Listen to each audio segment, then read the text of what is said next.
Well, good evening and a warm welcome to those attending and to our viewers watching live on the Council's YouTube channel, Hillingdon, London.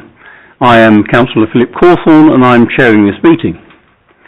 Details of the business to be considered today are shown on the agenda, copies of which are accessible online under the live broadcast. For those present in the room and intending to speak, please note that you will be filmed and any statements you make will be recorded and made public. A reminder to anyone speaking today that your voice will only be audible online if the microphone is switched on. We are not expecting a fire drill, so if the alarm goes off, please follow officers to the fire exits and out of the building to the designated meeting points. For those in the room, please switch off any mobile devices before the meeting starts or put them on silent. Please note that councillors on the committee may use their laptops or tablets during the meeting to view the agenda paperwork. Indeed, that is the only way they can view agenda paperwork, so bear that in mind, please. Before we move on to the agenda, I'd like to introduce the councillors and officers present. Now, to my right, we have the councillors from the Conservative group, Councillor Darren Davis, who is the Vice Chair, Councillor Shura Ahmad Bulama, Councillor James Bork, and Councillor Daniel Singham, who is kindly subbing for Councillor John Garner. And to my left are the Labour members of the committee. That's Councillor Ella Gaelic, who's the Labour lead, and Jagit Singh. Good evening to you. Officers present this evening, I'm just going around the room. So we've got Natalie Fairclough, who's the Deputy Principal Lawyer for Planning. We've got Anisha Teji from Democratic Services, making sure I'm procedurally correct in all matters. We've got Grace Liu, who's the Area Planning Service Manager. Ed Lawton, who is the Area Planning Service Manager for Central and South. Emily Bateman, Senior Planning Officer, Owen Concannon, Planning Team Leader, Mike Kemp, Deputy Team Leader, and Dr. Alan Tully, I think it says from here, with my eyesight not being so good. And then you are the Transport Planning and Development Team Manager, and I think there are a couple of officers just to my right who I've probably missed. That's a good idea. Chris Brady, how could I miss you, Chris? Chris Brady and Chris Lamb. So yes, Chris Lamb, Planning Officer, Chris Brady, I don't seem to have a job. Ooh, big one.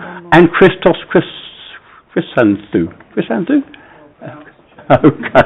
It's going to be a long evening, but I've navigated that so far. Thank you very much. So before I come to the Chairman's announcement, I do want to say something about the introductions we have from officers on items. Now, since all the information before us is in the public domain and has been for over a week, I don't think there is a need for unnecessarily lengthy officer introductions. I do think it impacts on the time we have to ask questions, which is important. There's always open to members to ask questions. So for the petition items this evening, we'll have an introduction of 5 minutes. For the majors, three of those, we're going to have 3 minutes. And I think the last two, I think we'll just have any updates that there may be on those particular applications. Okay, that's what we're going to try and do moving forward. Let's see how that works. And with that, let's come to the Chairman's announcement. So apologies for absence, please, Anisha. Apologies from Councillor John Garner with Councillor Daniel Singham substituting. Thank you. And declarations of interest in matters coming before this meeting. So I'm going to declare a non-pecuniary interest in agenda item 9, during the course of which I will leave the room and I will take no part in that discussion. And Councillor Davis will take the chair for that item, my Vice Chair. Agenda item 3, to receive the minutes of the previous meeting. I move. Are they agreed? Agreed, thank you. Agenda item 4, matters have been notified in advance or urgent. I have none. I'm looking around the room. No? Okay. And then agenda item 5, to confirm that the items of business marked part 2, part 1 rather, will be considered in public, and the items marked part 2 will be considered in private. And that brings us on nicely to the first agenda item we have for this evening, which is number 6, which is 44 Murray Road, Northwood. So, who's taking us away on that one? Is that you, Grace? Yeah, before the presentation, I just want to acknowledge that there has been a late representation received by the neighbour at number 42 Murray Road. The issues raised deal with procedural matters, namely documents not being published and uploaded and re-notification of the application during the course of its assessment. I can confirm that all the documents referenced in that representation have been published and have been available for public view, and the application has been re-notified on the 30th of March and the 19th of June. Other matters in the representation include a complaint about that the objector has complained separately about the processing of the application, and this is being dealt with separately and does not impact and should not impact on the material considerations of this determination of this application. And the final element that raised were the individual matters of the application itself, which are all detailed in the report, and we've reviewed everything and we're confident that we can proceed. Thank you. Thank you very much, Grace. So I think straight over to Emily then, please. Thank you, Chair. I'll just move over to the description slide. So the application seeks permission to demolish the existing bungalow and construct a two-storey building with accommodation in the roof space, providing 5 self-contained flats together with 5 parking spaces, landscaping, cycle and refuse storage. It's before committee this evening following receipt of a petition. The location plan is on Murray Road in Northwood. There's no specific site constraints. And then this is the bird's eye view. This just provides some context surrounding the development and the relationship with the neighbouring properties. The site's quite unique as there is backland development to the rear, and the existing bungalow also has a sort of unusual orientation with its side elevation facing Murray Road, and it's also sort of set back with hedging and greenery. These are existing plans. So yeah, to note, during the application, the scheme was revised and amended the siting, simplified the design and relocated the balconies to the rear of the building and improved the frontage landscaping. The site plan is there, which shows that the proposed building would follow the established building line. It also maintains and upgrades the access to the existing neighbouring dwelling, which is accessed through the site to the rear. Highways have also raised no objection, subject to conditions and a legal agreement preventing the future occupiers from obtaining parking permits. The proposed design itself features 2 front gables and bay windows to the ground floor, and that sort of reflects the surrounding properties in the area. There is a net increase of 4 homes, and there is a 3-bedroom family size unit which is retained on the ground floor.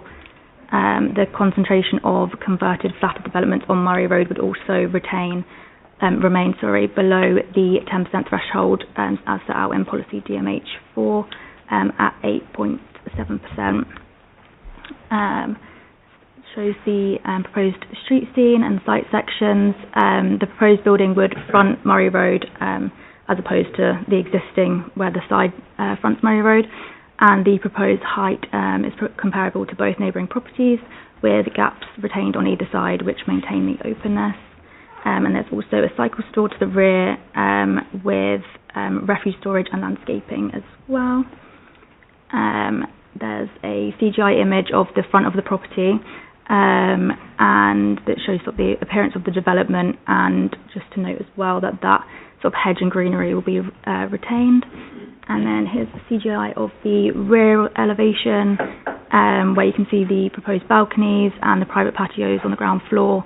You can also see sort of the communal garden, so in total it would exceed the minimum policy requirement of private and communal amenity space. Some site photos from the front of the site. As mentioned, obviously that tree, hedging, all of the greenery would remain. And then some site photos of the rear and the neighbours to the rear. And then some site photos of the front and the side neighbour. And yeah, officers are satisfied that the proposal would not result in unacceptable impacts on the neighbouring occupiers in terms of daylight, sunlight, privacy, outlook and overbearing impact. The revised sunlight daylight assessment also confirms compliance with the BRE 2022 guidance. The proposal would also exceed the statutory B&G requirements. So yeah, overall the proposal complies with the development plan and would not result in unacceptable harm to neighbouring amenity, highway safety or the character of the area, and is therefore recommended for approval subject to conditions and the legal agreement as set out in the report. Thank you, Emily. So moving on to the petitioner, I believe we've got a Mr. Macmillan, is that right? Please come and take a seat, Mr. Macmillan. I don't know whether you've been here before, but if you haven't, you have up to 5 minutes. The light remains green for the first 4, it turns amber for the final minutes, and if you're still speaking at 5, I'll have to politely draw you to a close. Okay? You do indeed, yes. Good evening, and thank you for this opportunity. My name is Andrew Macmillan of 40 Murray Road, Northwood, the property immediately next to 44 Murray Road, the one you can see in the picture. I live there with my wife, my elderly mother, and a Ukrainian refugee. From the start, I want to be clear that I am fully supportive of Hillingdon's desire to increase its provision of housing, but I and over 75 local residents are opposed to this particular proposal on multiple grounds, not all of which do I have time to go through today in the 5-minute period. The developers have provided a wealth of information which generally reads as being very compelling and professional. However, there are a number of areas where the information they have provided to you is patently incorrect. I want to be clear that this proposal is not for a 2-storey building as stated in the application summary. The developers referred to it as a 2.5-storey building as one flat would be contained within the roof space. But let's be clear, there will be flats on 3 levels versus today's bungalow. That is a 3-storey building. First slide, please. You have it up. The developers state that there will be no loss of open space. This is untrue, as the proposals include the loss of the current property's front garden to car parking and the side garden to the extended width of the development. Now, I remind you of Hillingdon's policy, LP2 DMH6 on garden and backland development, which states there is a presumption against the loss of gardens due to the need to maintain local character, amenity space and biodiversity. The loss of the garden space is not compensated by slightly increased green space to the rear, which is expected to be shared between 5 flats.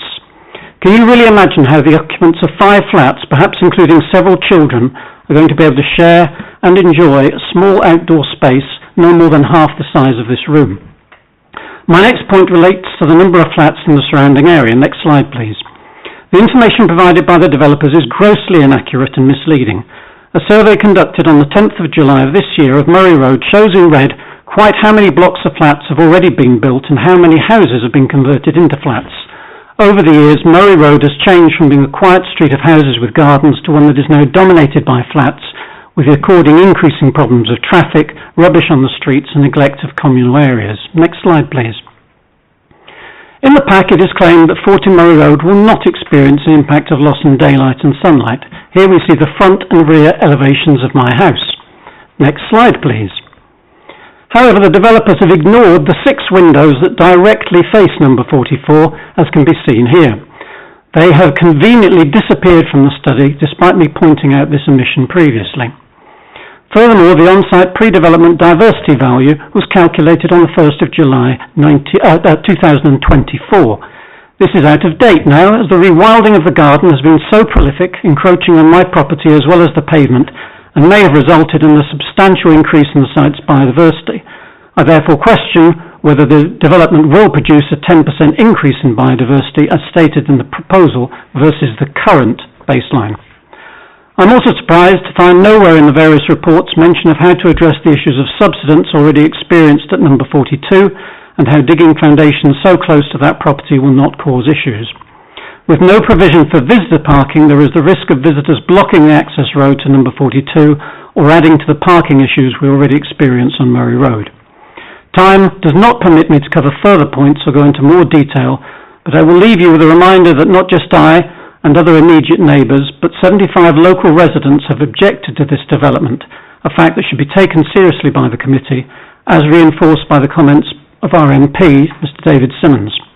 In addition, Northwood Residents Association has also objected to the application and fully supports the position that this application should be refused. Thank you. Thank you very much indeed, Mr Macmillan. Are there any questions for the petitioner at all from the committee members? No, apparently not. Ms Macmillan, thank you very much indeed. Thank you. Please go take a seat. Now, do we have an agent present? So would you like to come forward, please? Are you Mr McDougall? I am, yes. Okay. So the same rules apply, 5 minutes there, 4 minutes green, 1 minute amber, and that's it, I'm afraid. All right, so over to you. Thank you. Chair, members of the committee, thank you for allowing me the opportunity to speak in support of this application. Firstly, I wanted to thank officers for the report before you this evening and their proactive approach for this site. The report offers a strong support for the scheme and demonstrates that collaborative working absolutely has a place in planning. This proposal seeks permission to redevelop an existing single bungalow with a well-designed residential building providing 5 self-contained flats. In doing so, it delivers 4 additional homes on previously developed land, whilst importantly retaining family accommodation through the inclusion of a generous 3-bedroom apartment.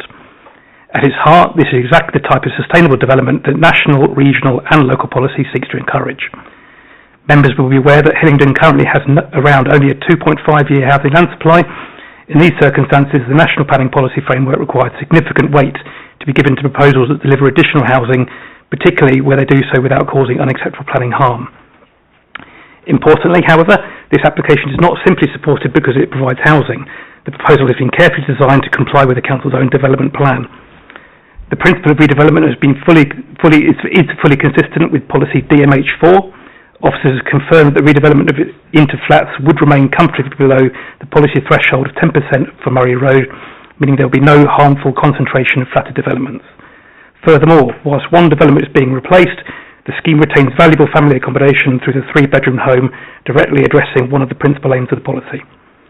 Members will also have seen the scheme has evolved during the application process. Following detailed discussions with officers, amendments were made to improve the design. Front balconies were removed, projection features were simplified, and the cycling store was relocated to the rear. Landscaping strengthened, and the building repositioned to better reflect the established building line. The final design now reflects the varied character of Murray Road. It adopts a familiar residential features, including pitch roofs, bay windows and gables, while maintaining generous gaps to neighbouring properties and preserving the important frontage hedge and trees which contribute to the street's leafy appearance. The officer concludes that the development would sit comfortably between the neighbouring 2-storey dwellings and the 3-storey apartments in Lingfield Close, integrating naturally into its surroundings. I appreciate that local residents have concerns regarding impacts on neighbouring properties. These concerns have been taken seriously throughout the application process. The proposal has been supported by an up-to-date independent daylight and sunlight assessment, revised plans and additional technical information. As is directed, these raise no concerns. Every apartment exceeds London Plan minimum space standards. Future residents will benefit from generous layouts, good natural light, private terraces and balconies, and over 129 square metres of communal and private space. This is not an overdevelopment of the site, but a carefully planned scheme that provides high quality homes. 5 parking spaces are proposed, including an accessible space, together with electric vehicle charging, secure cycle parking, and restrictions to prevent occupiers from obtaining parking permits within the controlled parking zone. The Highway Authority has confirmed that traffic generation will be limited, highway safety would not be compromised, and access arrangements will be acceptable. The applicant is happy to enter into the required Section 106 agreement to ensure that future residents will not have access to the permits. The proposal delivers wide environmental benefits, existing frontage trees and hedging being retained, biodiversity net gain comfortably exceeds minimum requirements, and ecological enhancements will be secured by condition. These are meaningful improvements over the existing situation and can demonstrate that development and it has environmental enhancement that can successfully go hand in hand. The officer's report concludes that the proposal complies with the development plan, satisfies all national planning policy and raises no material planning harm that would justify refusal. I respectfully invite members to support the professional recommendation before you today. Thank you for your time. Thank you, Mr McDougall. Are there any questions for the agent? There are no questions. Thank you very much. Do take a seat, please. Now, I see there is a ward councillor. Councillor Gohill, was it your intention to speak? Or? Yeah, you absolutely have the right to speak as a ward councillor, so if you like to, then please come ahead. Please. 3 minutes. You only get 3 minutes, though, I'm afraid. I'm sure you know that, don't you? Thank you, Chairman, and thank you to the committee for listening to me today. I wasn't actually initially planning on speaking on this application, but I just wanted to support what the petitioner was saying. 75 residents supporting this application is no small amount. the character of Murray Road over the course of the last sort of 15, 20 years or so has changed dramatically, and whilst there is a lot of flats in the area, I don't believe in this case that the addition of the number produced in this particular property is suitable for the area. I would particularly, if members are so minded on the committee, I particularly request that if you are not how do I phrase this? If you are not minded to support the application, if you are minded to support the application, at least consider a site visit, especially on the grounds of transport and parking. There is an exceptional amount of people that park along that road, an exceptional amount of traffic and flow through traffic that occurs in that area every single day, and it would be useful for yourselves to see it with your own eyes before coming to a decision. That's all I'd request from the committee at this stage. Thank you. Thank you, Councillor Gohill. We'll bear that comment in mind, absolutely. Are there any questions for Councillor Gohill at all? Apparently not, so please take a seat. Thank you very much indeed. Okay, so we've heard from all the speakers thus far. I guess it's time to open up for questions. I'm looking at Councillor Davis, if you would please. Yeah. Thank you. Let's get into Davis, your microphone on. Sorry, it's been a very long day. I'm sorry to apologise. Okay. Just want to go off the point that the petitioner raised about subsidence on the neighbouring properties. I've never come across this before in a planning committee. Is there something that we can do to check or to protect the neighbouring properties from this? Is there some sort of ground investigation report or something like that we can do?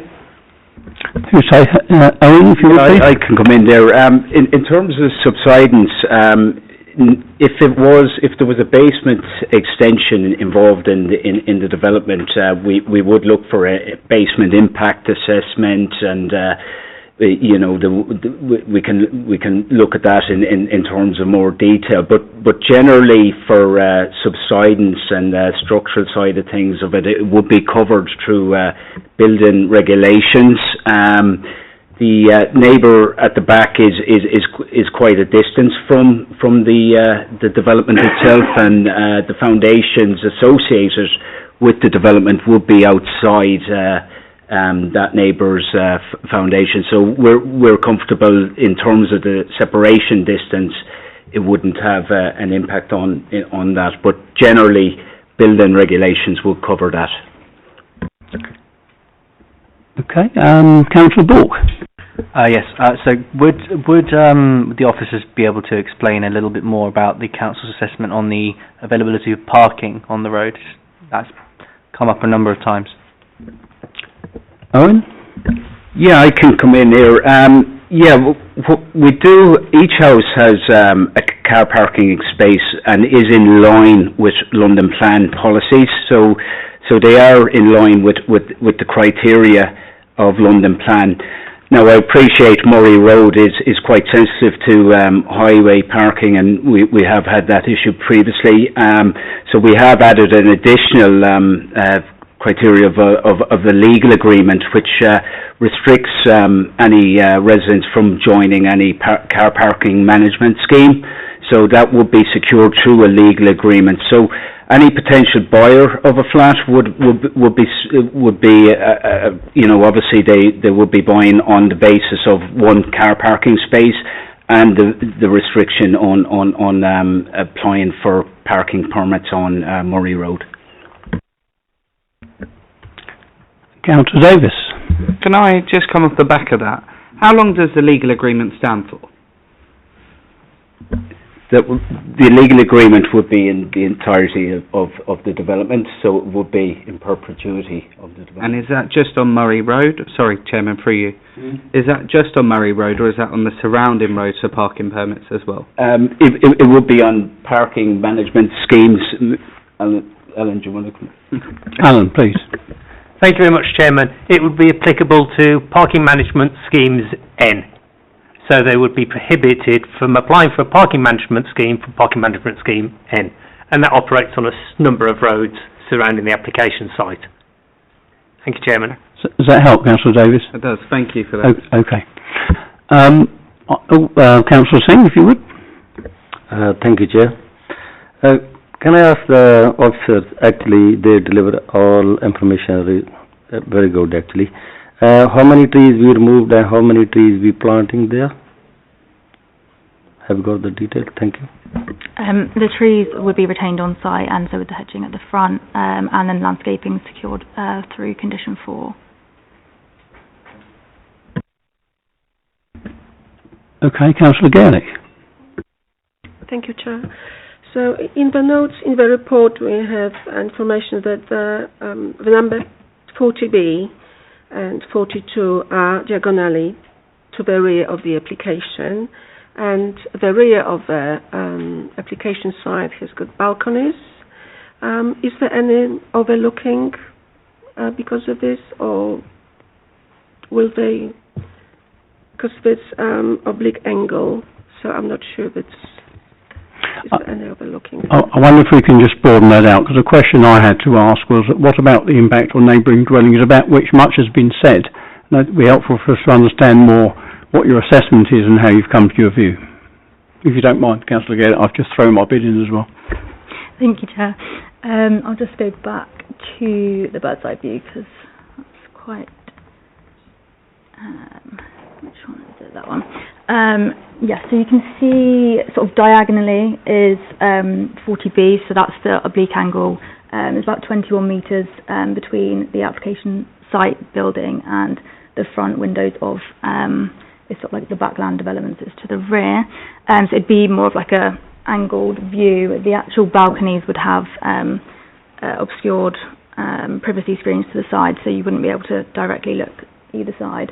And then sort of straight ahead, you can see there's a ground floor window sort of directly straight ahead, and then if you have a look on the side section, you can see if it wants to go back,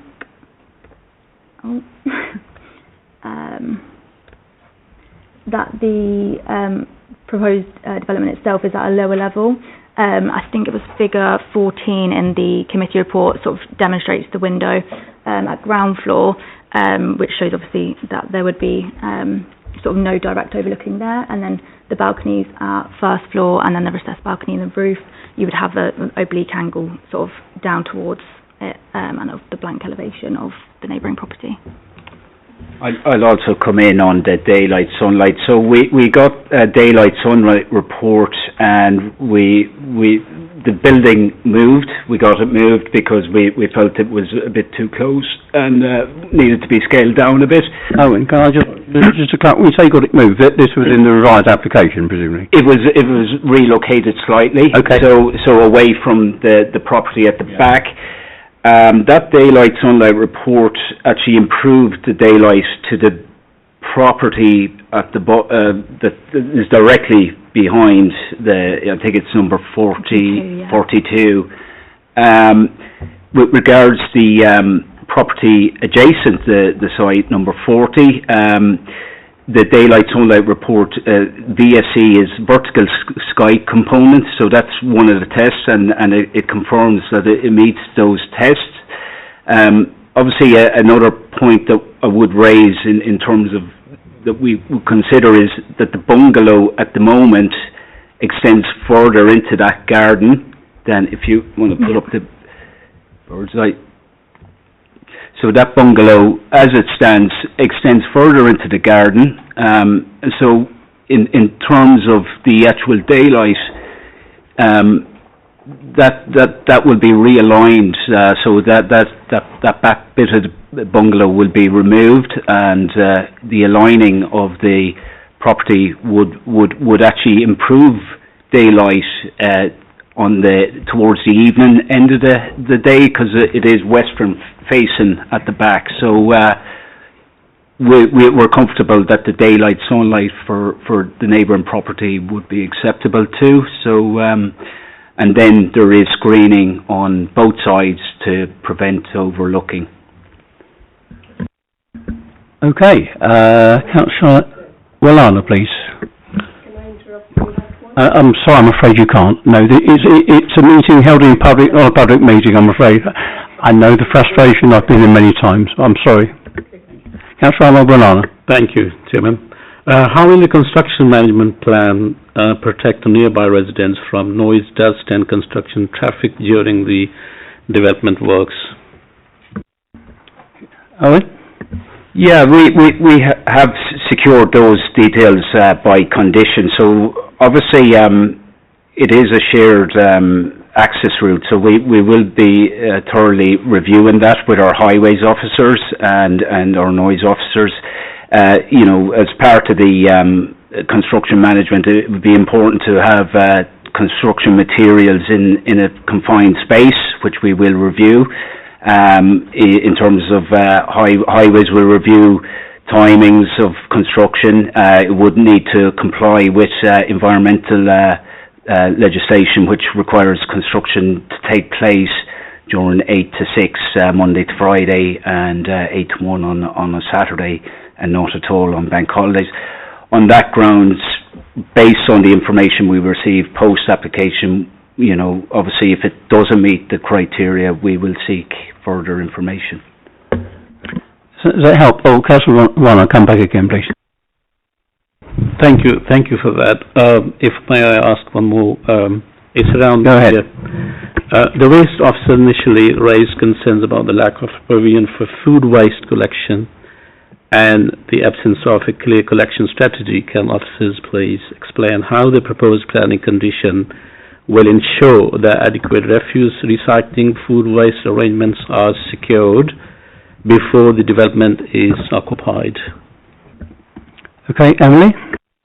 Thank you, yeah. So that's condition 6 secures all of those details, including, as you've said, the access arrangements, collection methodology, collection or presentation point of it, and for the provision of the communal food waste bin. That is an area that's sort of shown on the site plan of where this will be. It's just the details that are being secured. Okay, I've got a couple of points really. I mean, I'm not an expert on daylight sunlight assessments by any means. I'm guessing they're not an exact science because, you know, they're being challenged here, and I think there's a later report where that's all happened. Let's keep away from the second one, but, you know, briefly, how have they done? Is there not a industry standard of this which sort of takes these matters beyond dispute, or are we fated to have these? May I just also ask, there's a suggestion that some of the windows have been omitted. I think the petitioner indicated that. Can I have an officer comment on that? Is that something we should be looking at? There is a building research establishment. It's the Borough daylight sunlight guidance, and it's guidance that officers take on board, and this is you know, across all planning authorities that they take these guidance on board. In terms of the actual daylight requirements, it requires if developments reach it is a science vertical sky component. I might go into it in more detail in the next presentation, but the vertical sky component, if it's less than 20% of its former value, then it meets the daylight sunlight requirements. All windows that were tested met that guidance. The sunlight was also tested, and there's 2 tests for sunlight. It's the average sunlight throughout the year, and then there's the winter sunlight, and both tests were complied with in terms of for winter light. If you get 5% of winter light above that, you meet the criteria. So we were comfortable that the windows that were tested met those criteria. The windows facing onto the application site that the petitioner has raised are already they are compromised by a roof in place as it is. What officers would, and I had referred to earlier, is that the bungalow will be demolished and the building line will be pushed back, which will add additional daylight from the west, which would also provide some daylight to that them side windows. So we're comfortable that the amenity of those windows would be protected, and they are also served by a window facing the garden, which has been tested and complies with the BREE daylight sunlight. Thank you, Councillor Davis. Yeah, thank you, Chairman. So can I just confirm, we've said that the bungalow itself is going to be reduced in size, but it's still going to sit further back than the existing house on the right. So the red marker in the centre of the screen, that house on the right, the proposed development is still going to sit further back than that property, yeah? Yeah, so I can see from that design there it's going to sit further back. So the daylight sunlight assessment to me has missed out a valuable window, and I think that's a concerning part for me. Is that if we look at the neighbouring property at the top, where it's at an angle, that's a window that the residents are concerned about, and it's not been included. We can see that we're going to add a balcony with privacy screens, and it's still going to reduce some light from that. How old is the daylight and sunlight assessment? The daylight sunlight assessment was carried out. We received a revised report in June this year, which was consulted on. So it is relatively new. Okay. Chairman, may I ask a second of course. question? So we also have a policy about removing dwellings for flats, I believe, DH4. Are you talking about the 10% rule, are you? The 10%. Okay. I'm just wondering, how do we capture that? Because from the image that the residents shared, the petitioner shared, there seems to be a lot of flatted development. If we look at the red dots, the red square image, that seems to be a heck of a lot, and I wonder if that is 10%. How we arrive at that. I should say in Rice if I've had a fair bit to do with this over the years, but I'll move on from that rapidly. Yeah. Which officers can answer that one, please? I can. So DMH 4 only refers to the redevelopment, so the conversion. So actually only 4 on this road are conversions out of the 46 properties, so that would be 8.7%, including the application site. So, sorry, Chairman, may I come back? So what do we take into account the existing flats at all? Is there anything to protect the residents from that? Because if we look at that design, if we look at that what we've got here, there's 15, 16 flats in the area already. Is there anything that we have to protect the residents from further development? I would say not in this policy, but in terms of character and appearance, we've obviously made sure that the proposed development, it appears to the front as obviously a 2-storey with accommodation in the roof, and is of similar size to the neighbouring 2-storey development. Okay. After you then go on to Councillor Davis. Sorry, Chairman. I completely respect the officer's report here, but I think I need a site visit to get a proper understanding of the layout and what's going to happen for this. I believe that if I'm going to approve something like this in this area that's already highly congested with flats, I think I need to see it firsthand. So I would propose a site visit. Okay, if that's seconded, we could put that to the vote. I'll second. So, just to be clear, a site visit has been proposed and seconded. If there's no other, if no one's got anything else to say or ask, I'll put that to the vote. Those in favour of a site visit, may I ask you to show? That appears to be a majority.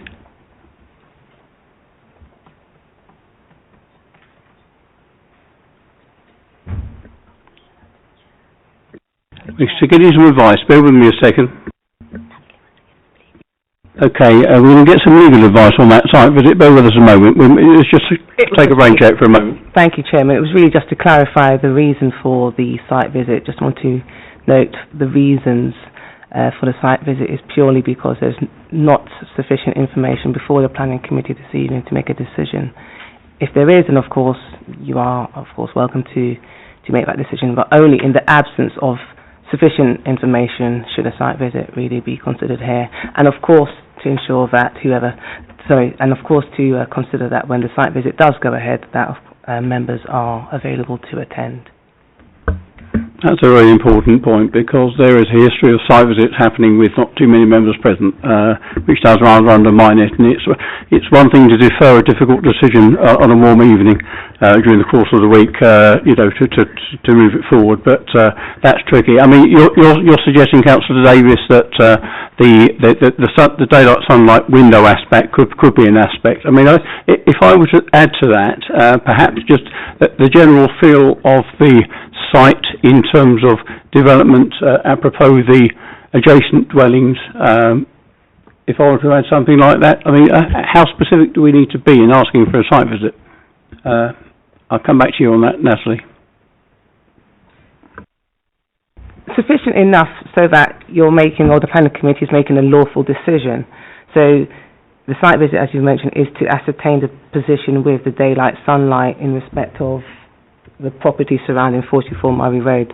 So in terms of who will be present, of course, officers need to be available, members need to be available, but in terms of then feeding back to the committee again, you just need to ensure that you've captured ample information from that visit to ensure that when you do resume, you can then make that informed decision and a lawful decision. Davis? Yeah, so Chairman, I still believe that there's not sufficient evidence for me to get a grasp on the daylight sunlight assessment, the build up of the area, also parking within the area. I understand the officer's report is very detailed, but if I'm going to make a legal decision in approving an application, I want to ensure that I have all the facts myself. So that is why I'm asking for a site visit, and I will be there. I think, as indeed will I think we want more of a sense of what's there, taking account of what officers say. Not a question of we don't have enough necessarily, but I think this is a difficult one, and we want to be absolutely comfortable if we are approving this at the end of the day. And who knows whether we will or not? We want to know that we've done our utmost to understand it as fully as we can. Is that sufficient to satisfy you with the assurance that you'll see members at the site committee the site visit? Thank you, Chairman. Okay, fine. So we don't need to rerun that vote, do we? No? Okay, so the matter is deferred for a site visit in that case. Thank you very much indeed. So, thank you. We will move on to agenda item 7, Q3 Road. Now, who is taking us away on this one? We've got Owen. Owen, over to you.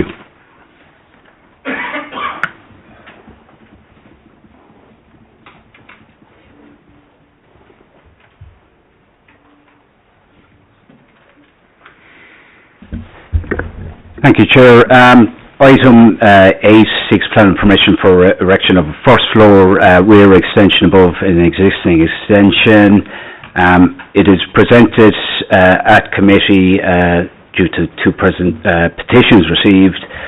I would refer members to section 1 of the planning committee report. This section highlights that the item was presented at a previous planning committee meeting. However, it was deferred on grounds of receiving an independent daylight sunlight assessment to be commissioned by the council at the cost of the applicant, as well as a member's site inspection.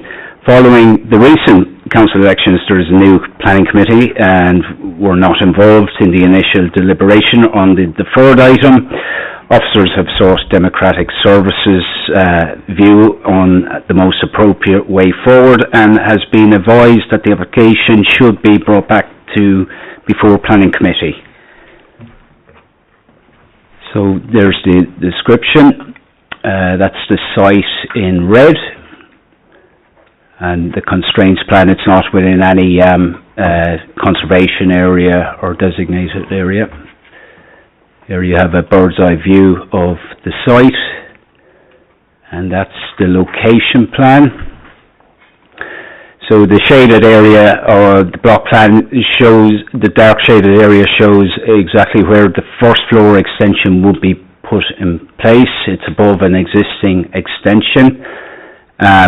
if you look on the aerial on the right, you see the application site with a star on it, and the extension would be above the red tiled roof. So this is the existing elevations, and that's the existing floor plan. And this is a proposed ground floor plan with no changes, and you also see the neighbour's existing conservatory.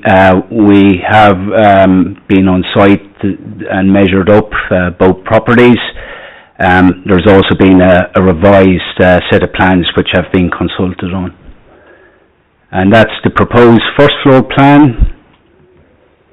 And you see the roof on the right of the first floor, and this is the proposed elevations. So the next gives you your 3D of the first floor addition. I have highlighted in red the extension where it will be located, and also the relationship with the neighbouring properties with the gap maintained. Again, the next slide shows compliance with the 45-degree test. And this is a photo from the street, the proposed rear elevation, photo of the site in the context of number 17. And that's a photo from the neighbour's garden. Based on officer's recommendation, the design was subordinate to the main dwelling. We did get an independent daylight sunlight assessment, which passes daylight sunlight for each room. And a member's site visit had been carried out at the application site. However, a visit was enabled at the neighbouring property. Overall, though, the daylight sunlight results were satisfactory and met the BRE daylight sunlight testing, and officers recommend approval subject to conditions. Thank you. Owen, thank you very much indeed for that. So we have a petition, I believe. We've got Mr. Ellis, is that correct?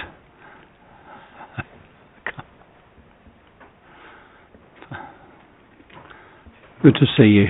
I imagine that you know the drill, but just for the avoidance of doubt, up to 5 minutes. 4 minutes of green, 1 minute of amber, then red, that's it. That's okay. But I will leave it to you to take it away, Mr. Ellis, and thank you. Thank you. I'm Tony Ellis, and I've lived at 37 for 17 Cuffer Road for nearly 36 years. Before I start my presentation, Mr. Chairman, may I please make a formal complaint about the way planners have conducted this application, and can it be excluded from my 5 minutes. The application was first heard on the 10th of June 2024. Can I stop you for a second and just take advice on that? So that's a legitimate thing to...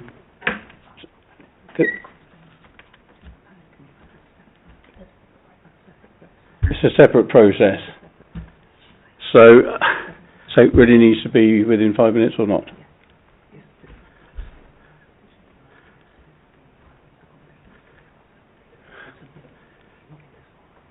Okay, we have stopped the clock. So the advice I'm getting, Tony, is that it is 5 minutes and that the complaint must be submitted separately. That's the advice I'm getting on that. But the complaint is very much part of the application. The first sitting was on the 10th of June 2024. There were so many mistakes in the plans, the officers were diligent, and I've had no contact with the planning officer from when the second light receipt was received, and that was last contact with the planning officer was on the 24th of July, and from then until the new application came in March this year, I had no contact whatsoever on this application. Right. Okay. I've been lenient there because I should have said with great respect, I know you well, and I should declare that, but it is 5 minutes to focus on the application and your objections, and a complaint can be taken separately. Can I ask you to continue with your objections, please? Well, the plans used by Lambert Smith Hampton are still incorrect. And if you see from the photograph there that of the diagrams, the kitchen windows are out of position. That one shows one on the left, which is not there. So both those windows are in fact moved westwards, and that, in my belief, invalidates the report, because the misposition those kitchen windows means that the light results are incorrect. On page 92 of the papers, Lambert Smith Hampton state, all statements in the report are correct. The software used in presenting the figures are highly accurate. We are confident the building are in the correct position. We went to the site and measured the windows. These are in the correct position, which in fact they're not. The report is a desktop exercise. Had the author of the report visited the site, he would have spotted that the plans were incorrect. As the report is based on incorrect information, I do not believe it is a valid report.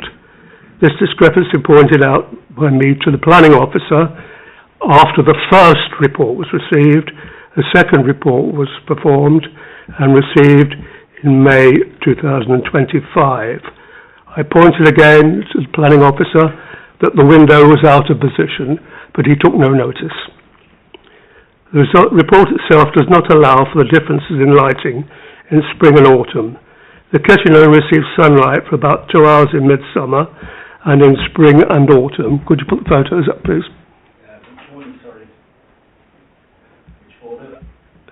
Photos of the kitchen. No, next one. There you will see sunlight in spring and autumn. The extension will take that sunlight out of the kitchen, so we'll only get sunlight in the kitchen for 2 hours in midsummer for about 6 weeks. The rest of the year there will be no sunlight. The report does not state this. It states there will be sunlight throughout the year.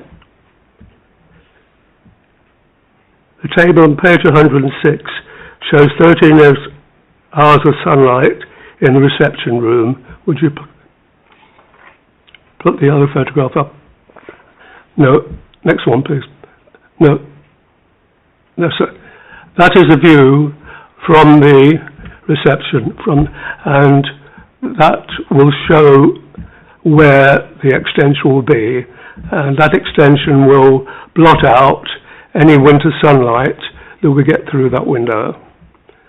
So therefore, we will not get sunlight in what they call the reception, but the conservatory, from roughly the end of March, the end of September to the end of March, and yet the report shows that we get sunlight in that room in the winter. These results show the inaccuracy of the desktop exercise. I think I proved that the proposed development will cause considerable loss of sunlight in all rooms and also be detrimental to the daylight we receive. The lack of care shown by Lambert Smith Hampton cast doubt on the whole report. The proposed extension is overbearing and has a very detrimental effect on our right to enjoy our living at 17 Couthorne Road. We've enjoyed living here for nearly 36 years and had hoped to continue that enjoyment for the rest of our lives. I'm 84 years old. I disagree with the officer's report and maintain the results of the extension will contravene our rights under Section 8 of the Human Rights Act, i.e. the right to enjoy our property. Thank you. Thank you. Questions for the petitioner, anyone? I have one, actually. So you're aware that the daylight sunlight report has been revisited and I think came to the same conclusion. You're challenging the very process that's gone into that then?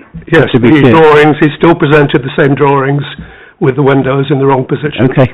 Well, he said that the changes of the plans that were put to him for the second report made no effect on the report at all. Okay. And I challenge that because, as you can see, the windows are in the wrong position.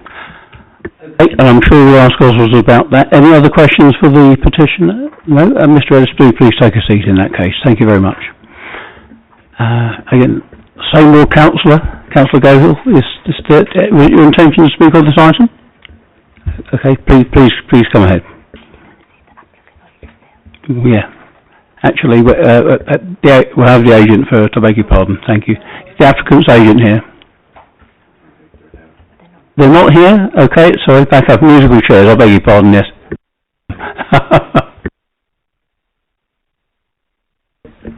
Thank you, Chair. I'm getting my steps in for the day. Indeed, yeah, quite. Thank you. Off you go, yeah. Thank you. Start the timer.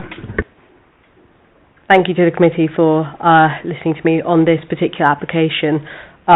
I just want to touch on something the petitioner touched on in this, and if we're able to use their slides, I think it's slide 4 out of 5, the one that shows the inside of the kitchen. Are we able to move to that? 5 of 5, apologies. I think if you look at the plans, and I have looked at the plans, the impact of the daylight assessment report does not, in my opinion, sufficiently cover the loss of daylight that will be reached, that will be sort of impacted from that particular window. And the petitioner is very clear that daylight in this country is a scarcity. We are currently enjoying a lot of it at the moment, but in the winter months we do not have any. The erection of an extension on the immediate neighbouring property would block out necessary sunlight in what doesn't look like to be a lot of sunlight entering that kitchen anyway. And I think the key fact and figure here is, and I really appreciate what officers would have to say on this about the daylight assessment report, is that the windows are in the wrong place, and so, Chair, I implore you on this matter as well, if I could request a site visit. And I don't do this lightly. I must add, I don't do this lightly. But actually, it's for the committee themselves to see the windows in their place and how it will actually adequately be blocked by the neighbouring extension. And so I would once again ask the committee this evening if they would consider a site visit. For logistical purposes, it might be useful to do it on the same day because they're only about 5 minutes away from each other. Other than that, I welcome any questions from the committee and hope you consider my proposal for a second time this evening. Any questions for Councillor Gohill? Apparently not. Thank you very much indeed. Thank you.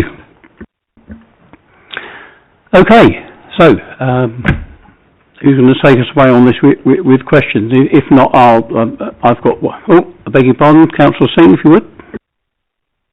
Thank you, Chair, and thank you, officers, and the petitioner and the councillor. Could you please provide more detail about the sunlight and daylight in the kitchen or reception area, please? Yeah, I can indeed, yeah. Just bear with me now.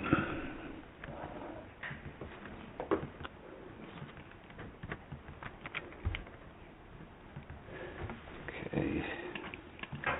Right, so I suppose if we go through the slides, the top left-hand corner slide shows the windows that have been assessed on this application.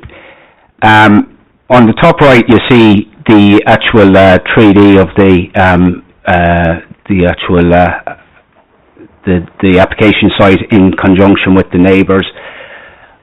The bottom left, you see the different rooms. So the room nearest the garage is a non-habitable room. So members have to be aware, non-habitable rooms do not benefit from daylight sunlight assessment. So even though the daylight sunlight passes on that non-habitable room, and members must also be aware that neighbours aren't entitled to a view or anything, and I'll go through the sunlight in more detail in a second.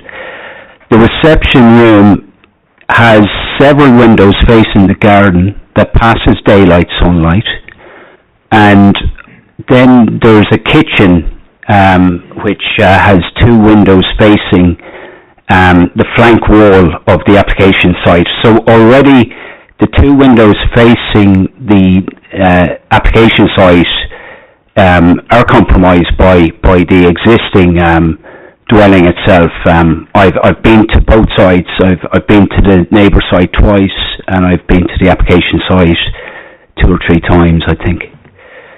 So this just gives you, I suppose, an idea of the actual non-habitable room. As you can see, there's kind of non-habitable equipment there, and then you have the conservatory that leads in. You get in from the non-habitable room. And then you have the kitchen area served by 2 flank windows. So from this photo, you see on the left-hand side, you see from the 2 windows from the neighbouring site, and on the right, you see the 2 windows facing on to the flank elevation of the application site. Now, in terms of VSC, the VSC assessment allows for it's basically vertical sky component, and it calculates how much sky is visible from each window and each room. And if it meets 27% or less than 0.8 times its former value, then it meets the BRE daylight sunlight test. So in simpler terms, the BRE guidelines advise us that a room that has 27% VSC will be adequately lit, and that's a test in terms of daylight. So that's the first test. So having looked at the tables, and this has been two surveys have been carried out on this site. So the professional group that we've commissioned to carry out this have surveyed the neighbouring properties. The images mightn't be reflective of their findings, but the actual findings are accurate, and they've confirmed that in writing to us twice, and it's written in the report. So if you can see from the reception room, the existing VSC is 56 and the proposed VSC is 56. So it meets the 27%, and it meets 20 or 20% its former value. The kitchen then, which is the second window, is 46.5. So it already meets 27%, and it's reduced to 44.65. So it's a 4% reduction, which is still within the BRE guidelines. And the third utility room, which we also got tested, even though it's non-habitable, meets the daylight, complies with daylight for that. So a second test was carried out on daylight by the actual the professionals, and it was the no skyline test, and that gives you your average daylight for each of the rooms. And again, the figures in that report show that they're 100% for the reception room. Utility room sees a small reduction to 3.3%, and the kitchen is still within the 20%. It's 82%. So it still meets the daylight requirements of BRE. And then the sunlight, which the petitioner has raised, this is the guidance within the BRE guidelines. It states that sunlight will be adversely affected if after development sunlight receives less than 25% APSH in the year, or 5% of probable sunlight hours between 21st of September and the 21st of March. And then in the guidance, it also says, normally loss of sunlight need not be analysed to kitchens and bedrooms. So this is quoted from the BRE guidance. So a kitchen is not viewed in the same manner as a reception room, just to be clear on that. On the average sunlight for each room, you can see from the findings, the annual sunlight hour existing for a reception is 55. It's reduced to 51, so it's 0.93. We're not arguing that there will be a reduction in sunlight, but it's 20% of its former, it's inside the 20% of its former value. Similarly, for the winter hours, it's 17 down to 13. Now, the figure for sunlight for winter required 5%, so it still meets the 5% requirement of sunlight within winter months. The utility room, which is non-habitable, also meets the annual winter hours of 8%. And kitchen window, which the two kitchen windows would also get 9% winter hours sunshine. So whilst there will be a reduction in sunlight in winter, it will meet the BRE daylight sunlight tests, and I remind you that kitchen windows are not considered for sunlight, so that would be my assessment on it. Clearly a matter of more complexity than I would ever have thought, to be honest with you, and I'm sure I speak for many members on that. Does that help you, Councillor Singh? Thank you very much. I have a question as well. So the petitioner made the point that the plans were inaccurate. Well, they either are or they're not. Can I have a comment on that as well, please? Because that's the argument that's being made there, is it invalidates the whole thing. Yeah, no, this is an important point, because we got plans. We went out and surveyed the site, we went out to the neighbour site, surveyed the distances between the boundaries. We got, and then the applicant also got commissioned a survey himself and got revised plans in. We did 3 rounds of consultation, so the neighbour has been consulted 3 times on the application, and we're comfortable that the revised plans are accurate. Okay, well, if that's your advice, I suppose the other thing that's been raised is the view, so leaving aside daylight, sunlight, and whether the plans are accurate, that the view as it affects number 17. Can you help us on that so you have a better understanding, please? In planning terms, you're not entitled to a view. You're entitled to outlook. Perhaps I can rephrase that. I suppose the visual impact. Let me ask about the visual impact. Yeah. Okay, so if you look at that window here from the kitchen, and I appreciate there are certain oblique angles that you will see the extension from, but if you can see, it's already compromised there from that window. In terms of the actual property on, or the photo on the right is a non-habitable room. Like, I appreciate that there will be some loss if you're looking towards the actual property itself, but your outlook is facing your garden, and normally in terms of protection of outlook and design, you'd be looking at protecting the windows facing the rear of the site. Any other questions or comments? Councillor Davis. Yeah, just going back to the daylight and sunlight assessment. How is that done? Does someone physically come to site, measure up? So someone would have been there and measured the place of the windows, even though are we saying the plans what the residents put forward, is that artist interpretation? Basically, they would have taken from the plans that were originally submitted.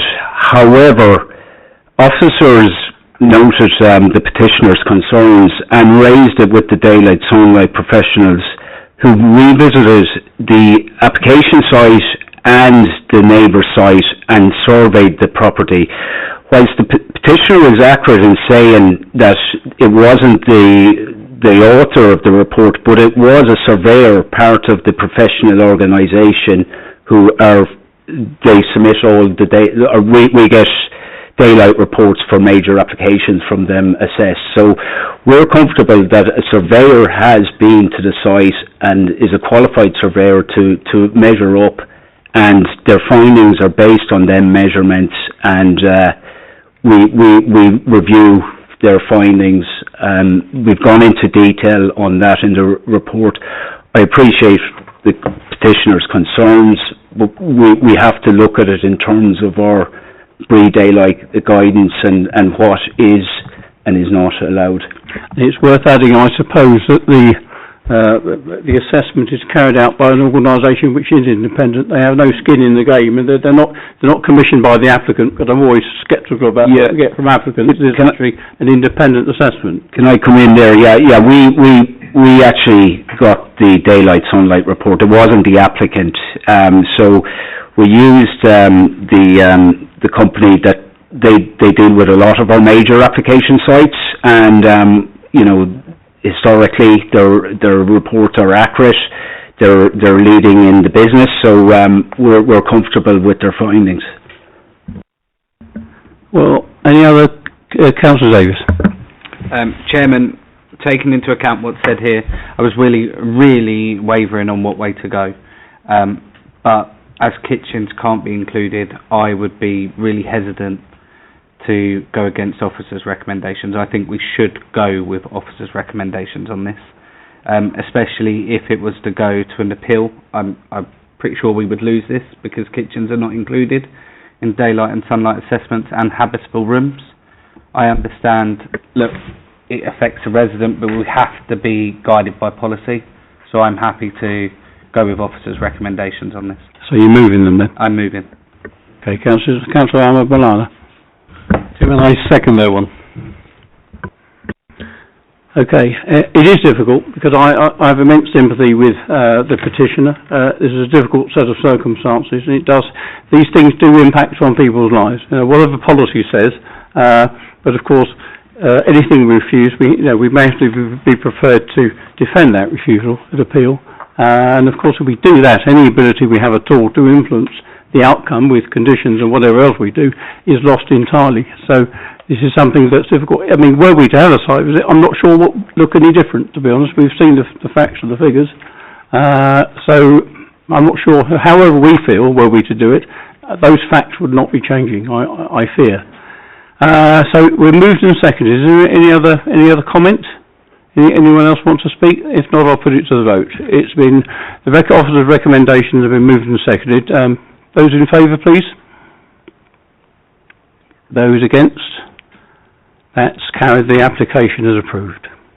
Thank you.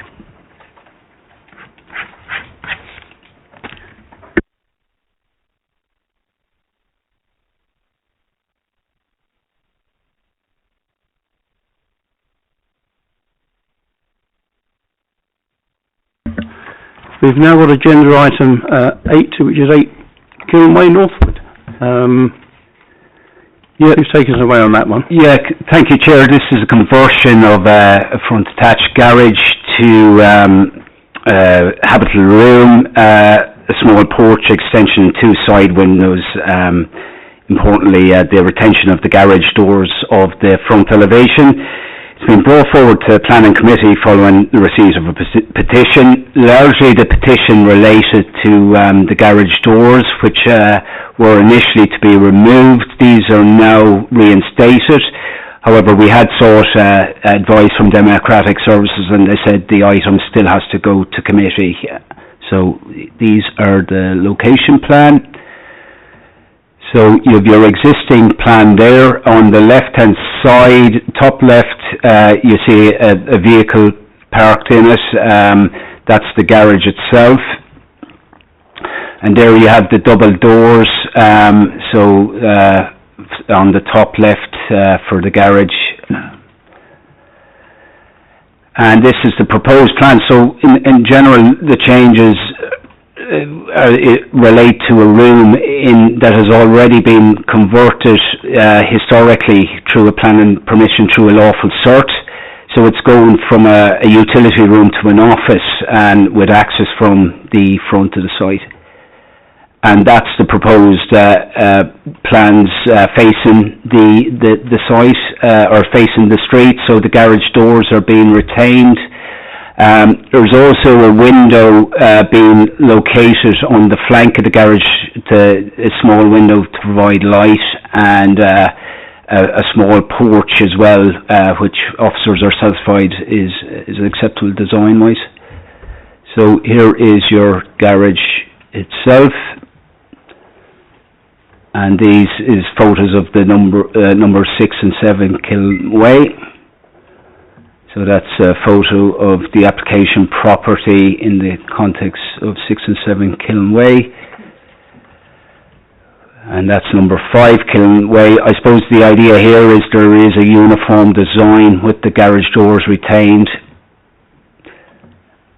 And again, this is it from the wider street scene. And you can see there is parking to the off-street parking, and the parking space within the garage is retained. And that's it in the context of 2 Pines Close. So yeah, in terms of officer's recommendation, the design is acceptable. The amendment sought addresses the petition, more or less addresses the petition concerns. There's no impact on amenity, and officers recommend approval. Thank you, Owen. So I think I'm right on saying we've no petition this evening. Is that correct, Anisha? Correct. No. Okay. So is there an agent? No agent? Okay. Right. Well, straight on with it then. Take us forward on this, given what we've seen. Councillor Ball. Yeah, I would like to move with the officer's recommendation on this, I think. That's fair enough. I mean, my own view is that what the petitioner was asking for, they've more or less secured through the revisions to the plan with the door, so it keeps that sort of original 80s facade, if you like, although it's now fulfills a different purpose. So we're moved. Any other comment, or Councillor Singh?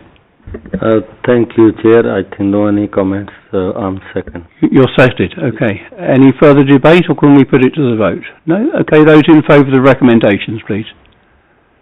Okay, the application is approved. Thank you. I take my leave of you, because it's agenda item 9, so I'm going to leave the room. Someone give me a shout when you finish, please.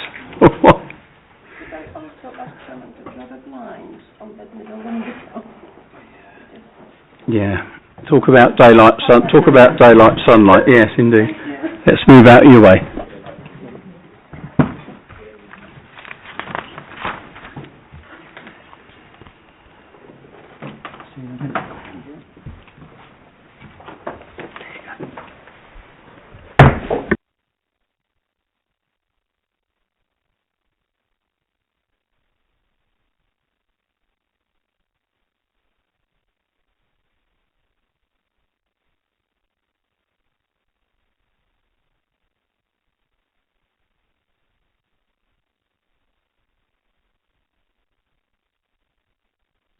Right, ladies and gentlemen, please bear with me. We're going to go on to agenda item 9, and that's 54 High Street, Ruislip. Who's taken away? Chris? Thank you, Vice Chair. So, yeah, as you said, this is 54 High Street, Ruislip, and the application is for the change of use of part of the ground floor and the first floor from its existing commercial use to residential. And also as part of the application is the erection of a rear dormers, raising of the roof ridge on the rear section of the building, and installation of 7 roof lights and associated fenestration changes, private balconies, together with bike and bin storage, which provide an additional floor of residential. Before I start with the presentation, I just need to make members aware of an amendment which has come in. Essentially, following further consultation with Highways, it's been agreed with the agent the car-free nature of the development is going to be secured by a unilateral undertaking post-committee. So in effect, this would restrict residents from applying for a Zone R1 parking permit. So following that, so this is the location plan. Number 54, it's a two-storey building, essentially located along Ruislip High Street. The building lies on the corner of the High Street and King Edward's Road. It's rectangular in nature. The longest of its elevations faces King Edward's Road. Just in terms of constraints, the building itself is locally listed. It's within the Ruislip Village Conservation Area. It's also within a primary shopping area. In terms of the aerial view here, so number 54 is located centrally in the image. We're looking south. The High Street here is on the left, and you have Churchfield Gardens, which is on the other side of the road. Number 1, King Edward's Road, is on the right-hand side of the application site, which is separated by an access road.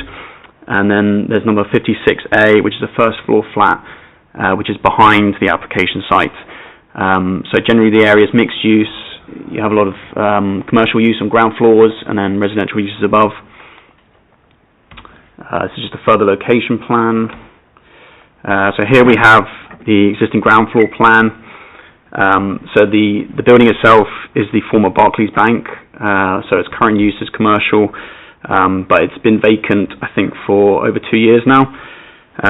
So currently it's laid out for a sort of financial banking use, but obviously it could be used for any commercial purpose. And then you have the first floor plan here, again laid out for a commercial use. Note there's numerous openings to the north and south elevations at present. This is the roof plan. So it's predominantly a pitched roof. There's an element of flat roof to the rear, which is largely the area of roof which will be impacted by the development. This is the existing north elevation. This faces on to King Edward's Road. As you can see on the right hand side, there's no existing openings at ground floor level, so it currently presents a blank frontage. This is the existing south elevation. So as I mentioned, there's a large number of existing openings on this elevation. The existing west elevation, so this looks onto the access road. It's currently a blank elevation. The existing east elevation, so this faces onto the High Street, and you have the commercial entrance, which is on the corner there. So in terms of the proposed floor plans, as you can see, a large proportion of the ground floor plate will be retained as commercial use. There would be a small conversion to residential use at the very rear of the floor plate. This is in the area that currently has no windows and presents a blank elevation. So flat 1 here would be a duplex, and it's spread over the ground floor on the first floor. And then on the first floor you have the upper floor of flat 1, and then you have flats 2, 3 and 5. These are all duplexes, and you have their sort of lower floor on this floor, and then flat 4 is just on the first floor. And then on the this will be the second floor plan. So this has the upper floors of the duplexes of flats 2, 3 and 5. And this is the roof plan, shows the extent of the rear dormer.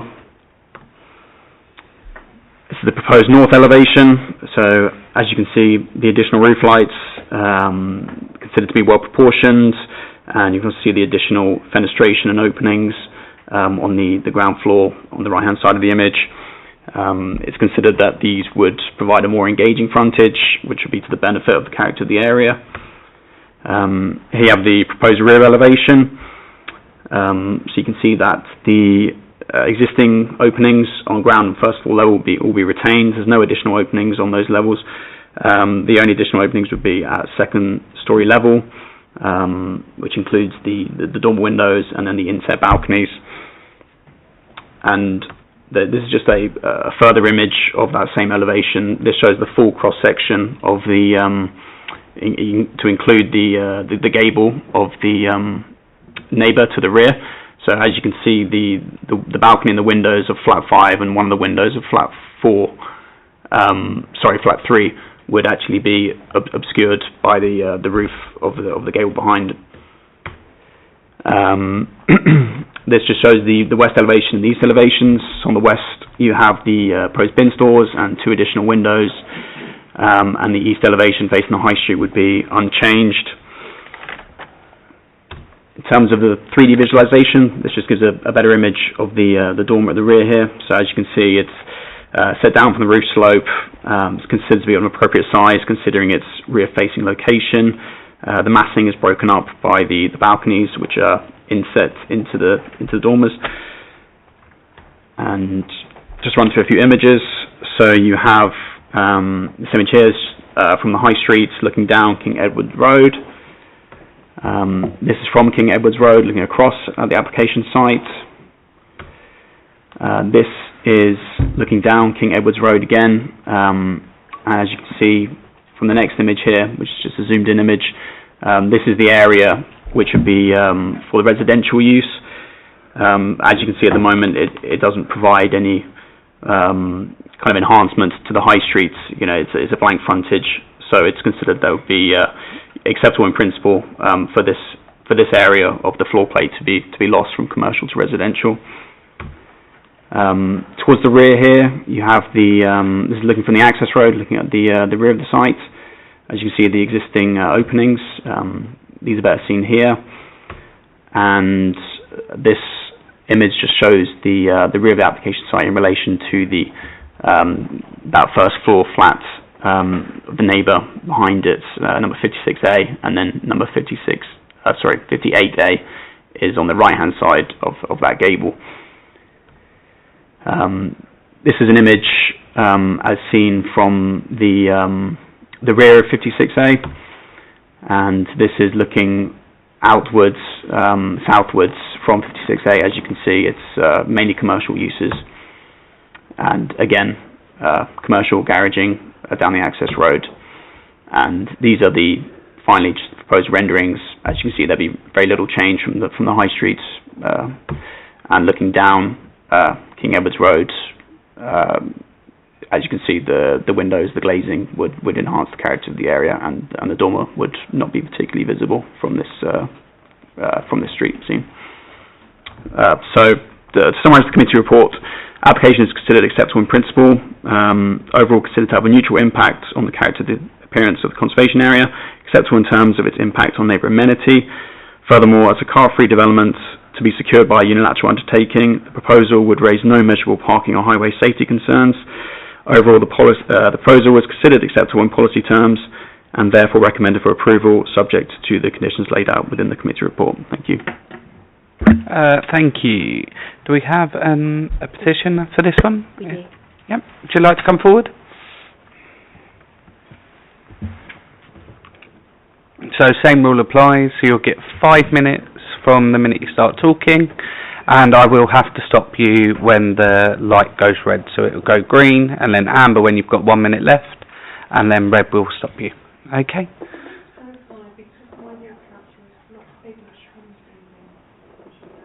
Yeah. Do I then come back for his thoughts? Unfortunately, Councillor Corthorne won't be able to submit. I understand that, but Yeah. can I then come back as if I were him? No, because you have 2 other ward councillors that could have given submission on that as well. Yeah. So any ward councillor isn't part of the planning committee could make submission. So I don't get the extra? No, that's only for the ward councillor. Oh, okay, right. No worries. 5 minutes and we will stop you on the red light. But when you're ready, get yourself ready. I know it's quite daunting, so yeah, take your time.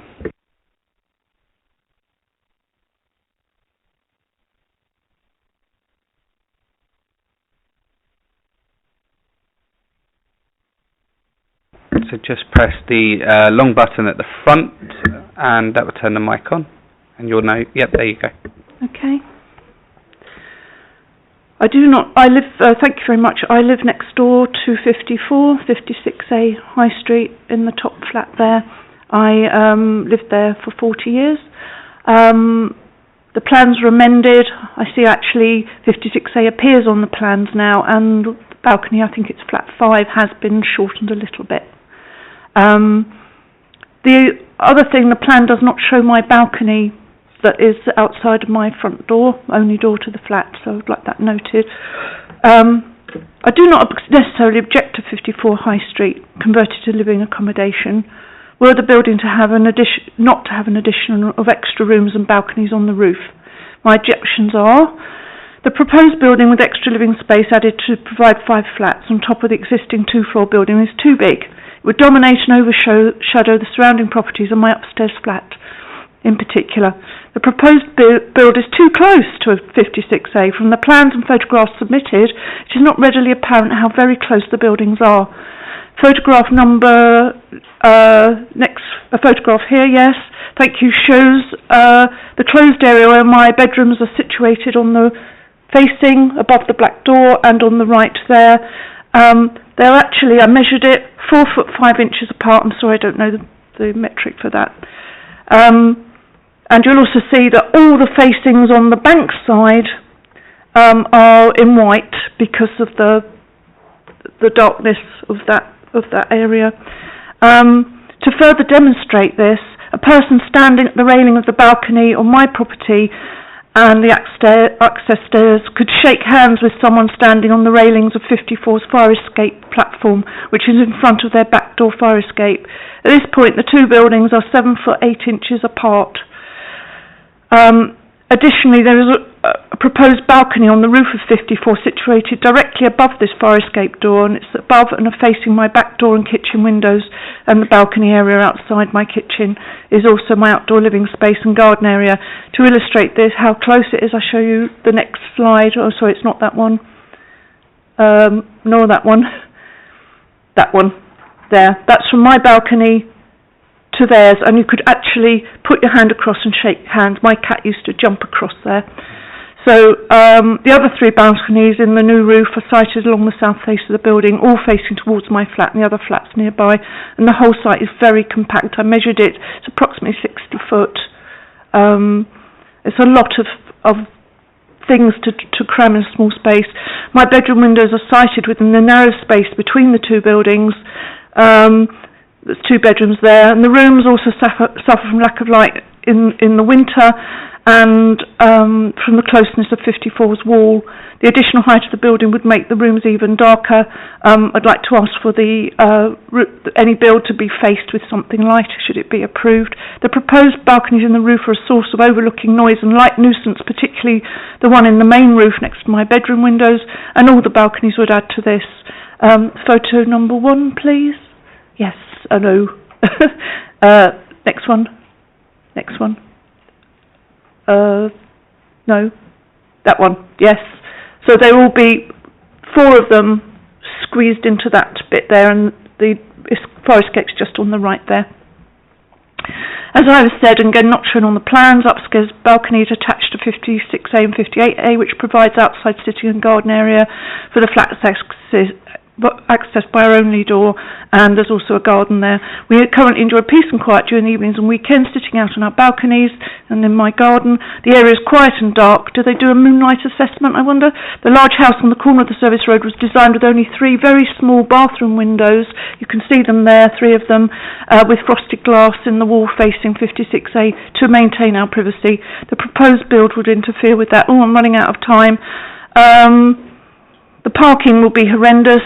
The bike store and the bin shed will interfere with egress into the service road at the back.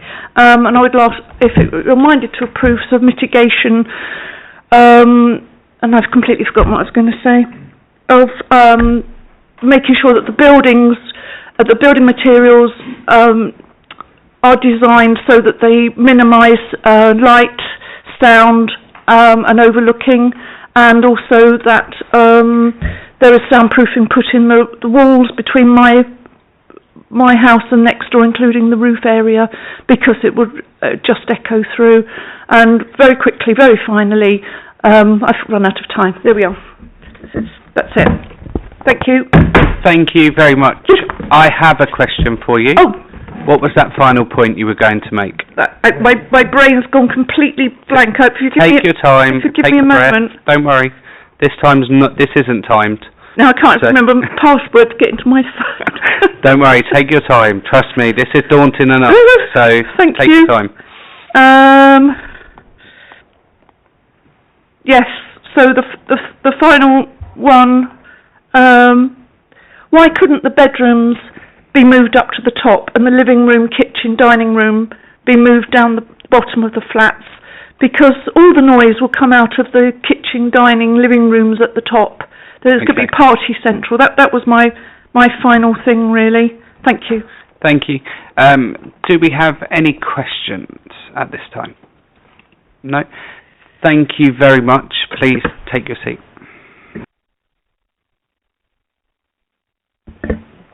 Is the agent here? Yep. So exactly the same, 5 minutes for yourself. Red light, I will stop you on the red light. And just let us know when you're ready. Okay, that's on, yeah. Okay, thank you, Chair and members of the committee. My name's Alex Graham. I'm the agent for the application. Overall, this is a modest and carefully designed adaptation of an existing building which would bring this vacant high street property back into use. It retains a large 184 square metre commercial unit at ground floor, preserving the activity on the high street, whilst making better use of the upper and rear parts of the building to provide 5 much needed homes. This is a highly sustainable town centre location, close to shops, services, open space, bus routes and not far from Ruislip Station. It's exactly the sort of brownfield site that the national, regional, local policy all supports for new housing delivery. As you've seen from the officer's report, officers have assessed the proposal and concluded that there would be no unacceptable impacts. Nevertheless, we have listened carefully to local concerns and the scheme has been amended, as been pointed out, and mitigation built into the design to address them.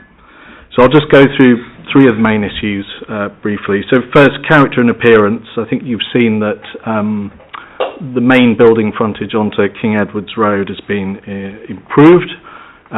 We think that will enhance the building and its contribution to the conservation area.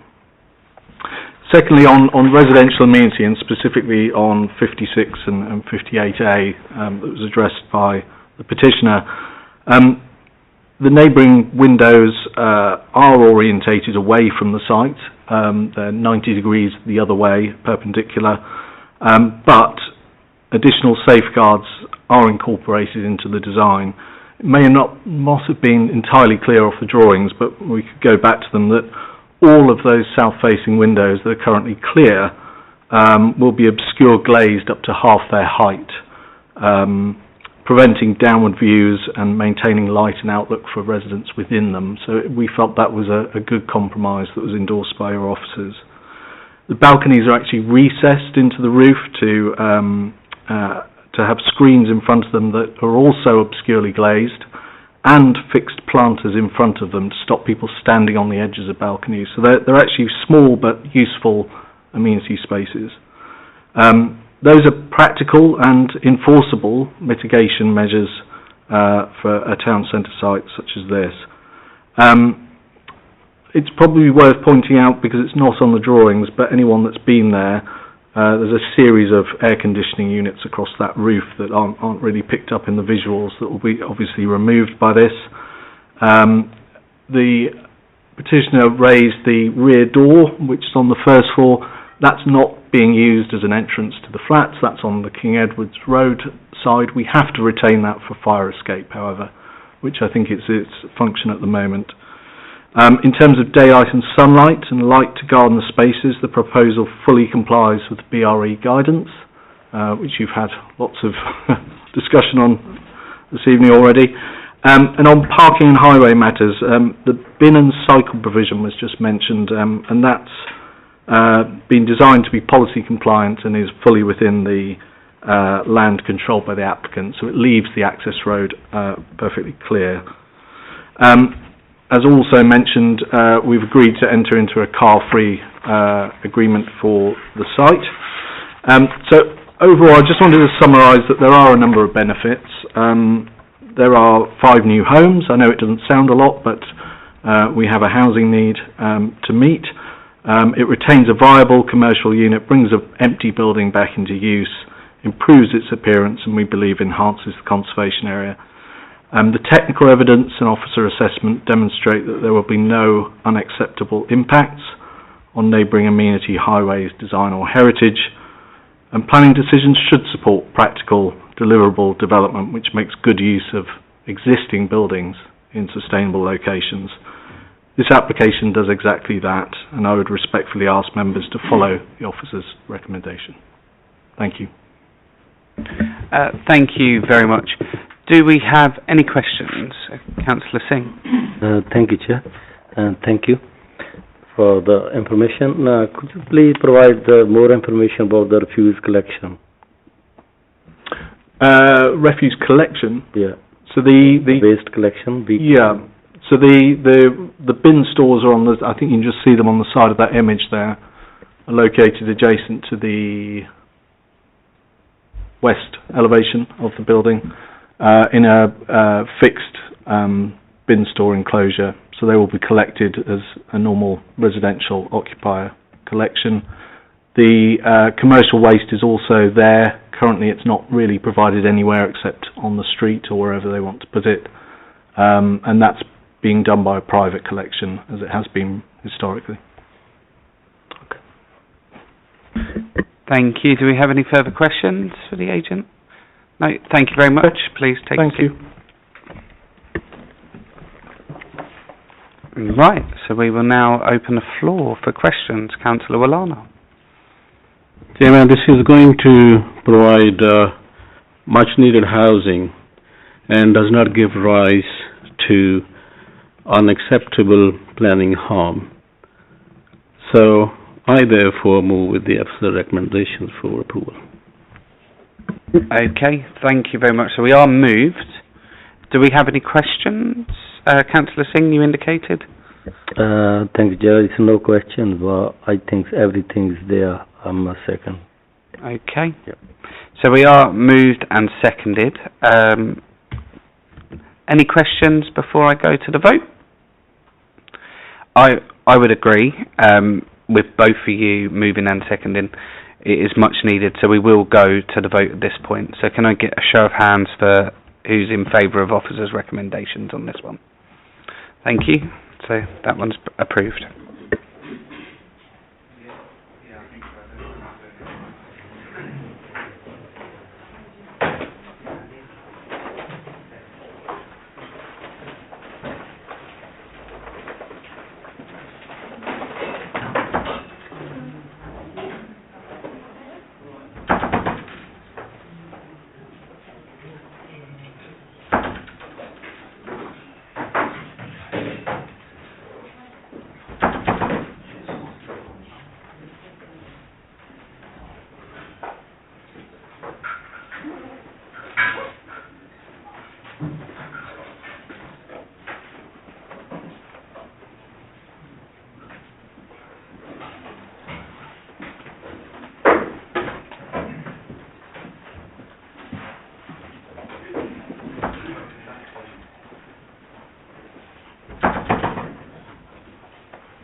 Okay, thank you everyone. Thank you Councillor Davis for taking the chair for that item.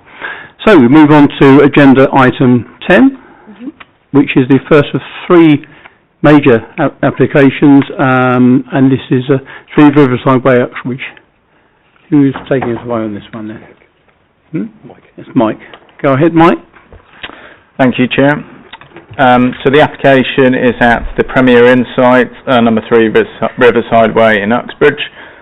This application relates to the partial change of use of the hotel building, construction of new rear extension, and conversion of the former Beefeater restaurant, also to hotel rooms. This is the location plan, so the site consists of the 80-bedroom Premier Inn Hotel, so the former Beefeater restaurant. The site is located in the Riverside Way industrial estate, just to the west of the River Colne. The site is not within a conservation area, however it does fall within the wider setting of the Uxbridge Moor Conservation Area, which extends up to 60 metres to the northeast of the site. A very small section of the southern car park lies within the green belt, however, as identified in the report, the developments would not conflict with national policy in relation to the green belt. This is an aerial view plan of the site, showing the existing hotel building in the context of the surrounding industrial developments and the residential development to the east. This is a street view image showing the existing, former Beefeater restaurant on the left-hand side, on approach to the site from Riverside Way. This is the front elevation of the Premier Inn building. It's a three-storey section of the building here, the single-storey section of the building to the front, comprising the former restaurant. This is the rear elevation of the hotel, with parking to the south surrounding the building. And this is the existing site plan showing the main section of the hotel building and the former Beefeater restaurant. So this is the proposed site plan.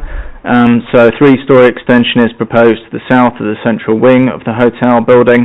This will provide an additional 36 bedrooms, together with 4 rooms to the front of the building. This would equate to an increase of 37 bedrooms, accounting for the 3 bedrooms which would be lost, allowing for the construction of the extension. The extension would be located largely on the car park to the south of the hotel. Whilst there will be a reconfiguration of the existing car park, there would also be a loss of 13 parking spaces on the site. However, as noted in the report, the reduction in the parking spaces is considered acceptable, and the reduced quantum of parking would equate to 0.9 spaces per room. There will be an overall reduction in 174 daily trips, mainly accounting for the loss of the Beefeater restaurant. As noted in the report, the proposals would achieve policy compliance for on-site delivery of biodiversity net gain and urban greening. For context, these are the existing floor plans, first and second floor plans, roof plan. These are the existing elevations of the hotel building. This is the proposed ground floor plan, showing the additional rooms created within the former restaurant space. The remainder of the former restaurant would be used for the hotel restaurant for guests only.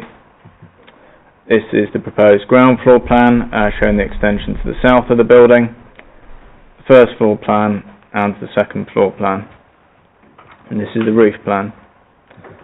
So these are the proposed elevations. This is the front elevation on the bottom end of the image, and here we see the west elevation, and finally the extension to the rear. This is the east elevation. So the proposed extension will be 3 stories and of a height and scale which is proportionate to the existing hotel and commensurate with the scale of the existing built form. The extension will be constructed from materials to match the existing hotel. In terms of the principle of the hotel use, whilst officers note that the hotel will be sited outside the hotel growth location, which covers Uxbridge Town Centre, it's within 15 minutes walking distance of the town centre and will be accessible in relation to the hotel growth area. The extension is limited in scale, and it's accepted that sequential tests would not need to be carried out given the limited scope of the extension, which would not be viable as a standalone hotel. The London Plan identifies unmet demands for tourist accommodation within the area, and there's only one existing hotel within the growth zone at the current time, so the development is addressing an unmet need as far as that is concerned. So the officer report sets out a balanced assessment of the proposals against the local plan, London Plan and MPPF, and it's considered that development would comply with all relevant policies and the application is recommended for approval, subject to the completion of a Section 106 agreement to cover the heads of terms set out in the report. Thank you. Thank you very much, Mike. There's no other officers to speak on this, so I think we can open up. I'll start off, if I make the time. I've started, so I'll finish it, as they say. I wanted to ask about the policy aspect of this, because clearly the existence of a hotel at this location was in itself a departure from policy back in the day when it was first consented. What we're saying in this instance is actually there's an argument to be made for it, but actually this is employment land. But you've commented on page 219 that there's no realistic prospect of it being reused for employment purposes. Is as an art or a science sort of coming to that conclusion? How do you come to that view? And if I may, one other question, unrelated, of the consultation responses, the fire brigade to page 216, no response. Is that the same as no objection, or have they still got to get back to us, given what we're talking about? Thank you. Yeah, just addressing the first point. I mean, the red line area comprises the land which is existing car parking for the Premier Inn Hotel, so it's within the confines of the hotel site, so it's unlikely that development would come forward essentially for employment uses, given that it's already effectively in use for operational purposes related to the hotel, i.e. parking provision. Just in terms of the fire brigade's response, it wouldn't read as no objection. They have been consulted but have not responded within the time frame required. Okay, and is it sound for us to just accept that, given all that happens elsewhere with buildings, with fire risk? Is that something we should pursue, or is it reasonable in planning terms just to accept that? They have prepared a fire statement in support of the application, which is prepared by a fully qualified and assessed professional in that field. So we are satisfied that fire risk has been adequately addressed. Okay, thank you. Councillor Davis? Thank you, Chairman. I have one brief question. As we know, there's been a big impact with hotels across the borough being used for long-term stays. Do we need to look at putting a 90-day maximum stay restriction on this property to ensure that we've protected residents? If it's in there, I'm sorry, I've missed it. I believe it's already in there, but Mike, you might want to just comment? Yep, it's in there. Okay, I'll take it back. Thank you, Chairman. On them grounds, I'm happy to go with officers' recommendations. Okay, any other comments? Okay, I did actually have another quick question around this, and that was the question of the parking, I suppose, and it's how we've come to a view that 0.5 can be accepted. I think they're the words that are given in the report, given that the restaurant has gone. Can you briefly explain how you've arrived at that, please? It'll be 0.9 spaces per room. Obviously, the London Plan parking standards are maximum parking standards. As sort of mentioned, the Beefeater restaurant is no longer on the site, so there's an overall reduction in vehicle movements. It's a relatively high level of parking provision for a hotel at the present time. However, we'd consider the reduction to be acceptable. It's only 13 spaces. Okay, that's it from me. Any other Councillor Bonana? So, Mr. Chairman, on balance, I'm satisfied that proposal complies with the planning policy, so I'm happy to second. I think we're encouraged to look at it in the round, which I think we're doing here in this context. Were you seconding, Councillor Walker? Had you something to add or a question to ask? Yes, I was seconding. Okay, well, we moved and seconded. Of course you may up. I was coming. Councillor Garrick, please go ahead. Just last question. In total, we have 103 parking spaces, and so those are for visitors and staff members total. Will staff members who work shifts, let's say they finish very early morning, and they are not comfortable, walking or taking bus, or there's no bus service at the time, will they have guaranteed spaces at the hotel? Mike? No, would be for the hotel, I guess, to allocate the staff parking as per the needs of the individual staff and where they're travelling from. I believe there's a car park management plan condition that we've attached. Conditions have Yeah.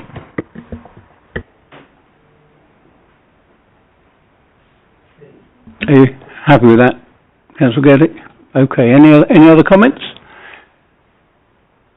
I beg you, Dr. Tilley, did you want to say something? Just very quickly, when we look at the car parking management plan, that gives us an opportunity to pick up the comments made by Councillor Gaelic. Thank you. Not conversation for today then, that's fine. We're moved and seconded. If there are no other comments, those in favour please?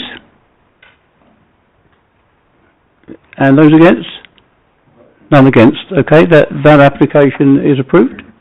Thank you very much. And so we move on to agenda item 11, which is Yedding Lane. And it's Christos, I believe. I was complimented on my pronunciation of your surname earlier, but Christos.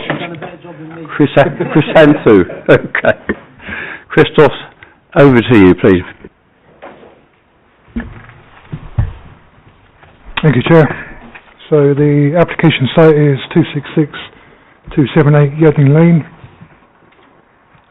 Before I just start the presentation, I'd just like to draw members' attention to the addendum sheet, which sets out an amendment to the heads of terms, which is by way of deleting the residential parking permits restriction. So this application is a full application and it seeks permission for the partial demolition of the existing building, construction of a two-storey upward extension, internal works to provide 14 residential units, along with alterations to the front elevation and associated works. The site is sustainably located within a local parade and has a PTAR rating of 3. The existing two-storey building contains retail units and a hot food takeaway on the ground floor and 5 3-bed flats above. This is the existing ground floor plan, which shows the extent of the retail floor area. Existing third floor plan, which shows the layout of the 5 existing flats. This slide shows the existing side elevation, the existing front and rear elevation. Existing side elevations, so the flats above are accessed via the external staircase on the north-facing elevation. Moving to the proposal, the footprint is largely staying the same as it currently is. The proposed ground floor, so you've got the 4 main retail units being retained basically in their current form, and the hot food takeaway is being replaced by a residential lobby and new entranceway for the flats. Proposed first floor plan, so the existing 5 3-bed flats are being reconfigured as 2-bed and 1-bed flats, and the rear extension then provides a further 4 3-bed duplexes. And then you can see on the second floor plan the layout is basically a mirror of the first floor. So on the roof there is a communal amenity area. These are the proposed front and rear elevations, proposed side elevations. So the existing vehicle access is taken off Willow Tree Lane to the south, and the proposal is looking to also open up the existing access just to the south of the parade as a secondary and more convenient access of Yedding Lane. In terms of parking and refuse, the commercial units will continue to be serviced at the rear of the site, and it's envisaged that deliveries to the residential will be taken from Yedding Lane. There's also refuse for both commercial and residential units, along with cycle storage within the rear yard. Here's a photo of the existing building frontage and aerial view of the rear of the site, and a photograph of the rear servicing area, which shows you the condition of the site as it is. This is the existing street scene on Hillingdon Lane, and the CGI showing the proposal, and finally a comparison side by side of showing the existing front elevation and the proposed as a CGI. So the application is recommended for approval, subject to conditions, and the Section 106 agreement as detailed in the heads of terms. Thank you, Chair. Thank you very much, Christos. I'm going to start with a couple of questions, and I'll bring Councillor Davis in. The first one for me is around the amenity space. The way I'm reading the report is that the London plan says balconies, which I think in essence that's what's providing amenity space here. That's okay from a London plan's perspective. Am I right? That's correct, yeah. I mean, I find that astonishing, but I do understand what policy says. But there you go.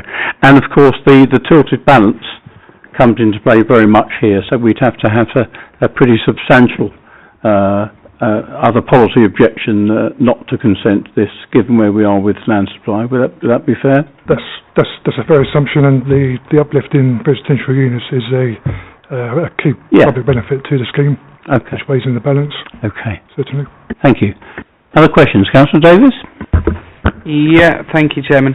I have one question on the construction management plan. This is a main vein to a large school, well, 2 schools, or 3 schools in the area. Do we need to look at putting restrictions for deliveries if we were minded to move, not during school hours, so between 8 and 9 and 3 and 4, that road is already at maximum congestion during them hours. So I'd hate to see large lorries block that. That would be my first question. And my second question is if we've got a brand new development like this, is there no way that we can push for solar panels or some sort of green living wall to help enhance the area? It's on a high traffic road with balconies forward facing.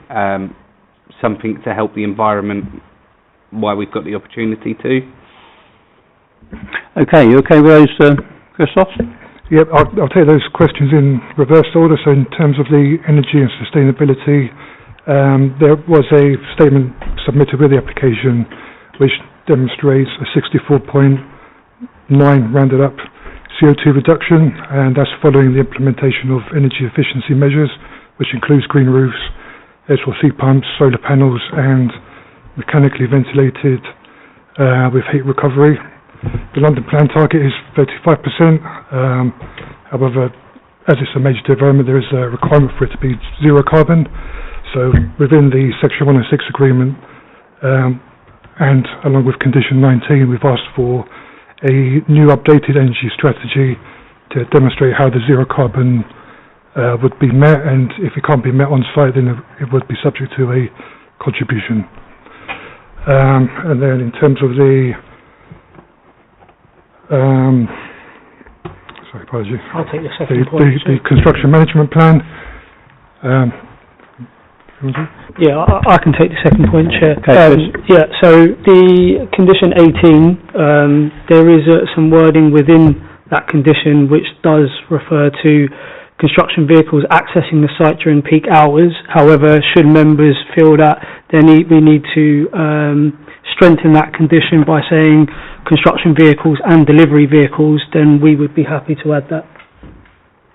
Yeah, could we add that there's no waiting? So if my thought behind that is that if they're not allowed on site till 9 o'clock, they'll block up Yedding Lane while they're waiting to get access onto the site. Yeah, so we can add in no idling in there as well. Yeah. Yeah, no problem. Happy with that, Councillor Davis? Okay. Right, now I've got the Councillor Sings indicated. First, please. Well, forgive me. Councillor Sings indicated first. Sorry, Mr. Ulama. Thank you, Chair. Actually, Darren Davis, you already mentioned about the area is so congested. the people they are arguing, the high school is there and shopping right opposite the high school. So what is the plan for the parking? Like car park, how many car park spaces? Because the people they are arguing each other, they couldn't find the parking spaces over there. What's the plan we can deliver? Okay, is that you, Christoph?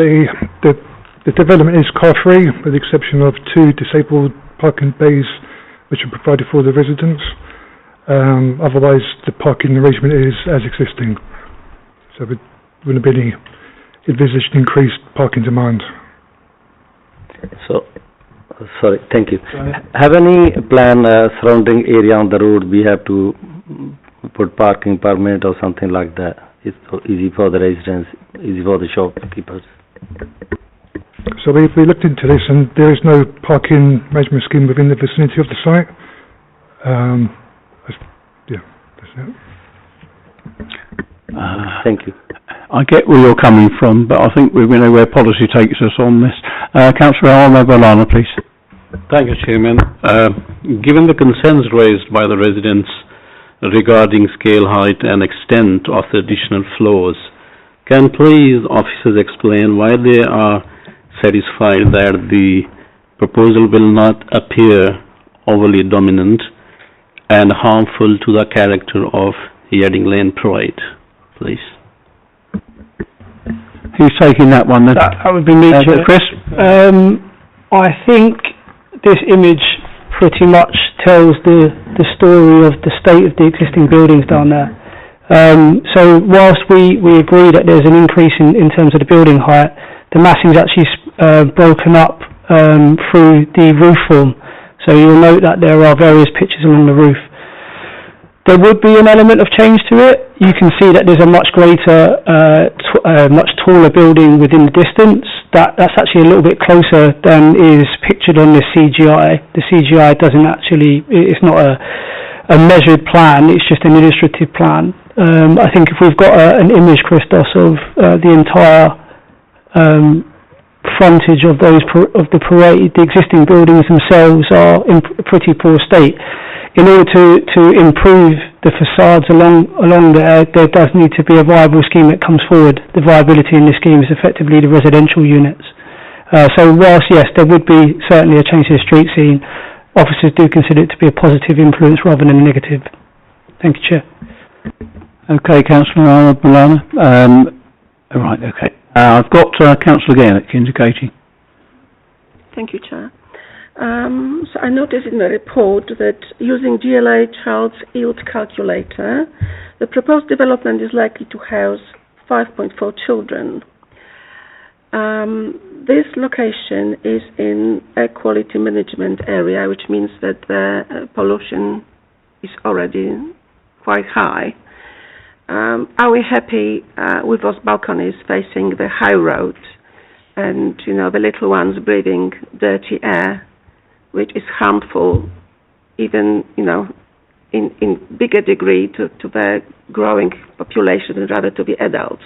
I've already asked about amenity space, so I'm sure officers can comment on that. Who's taking that one? Is that you, Christos?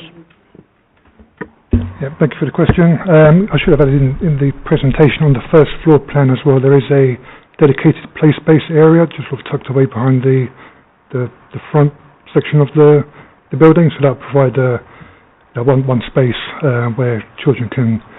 I'm not certain I can see that. Will you show us that again, please? It's just on the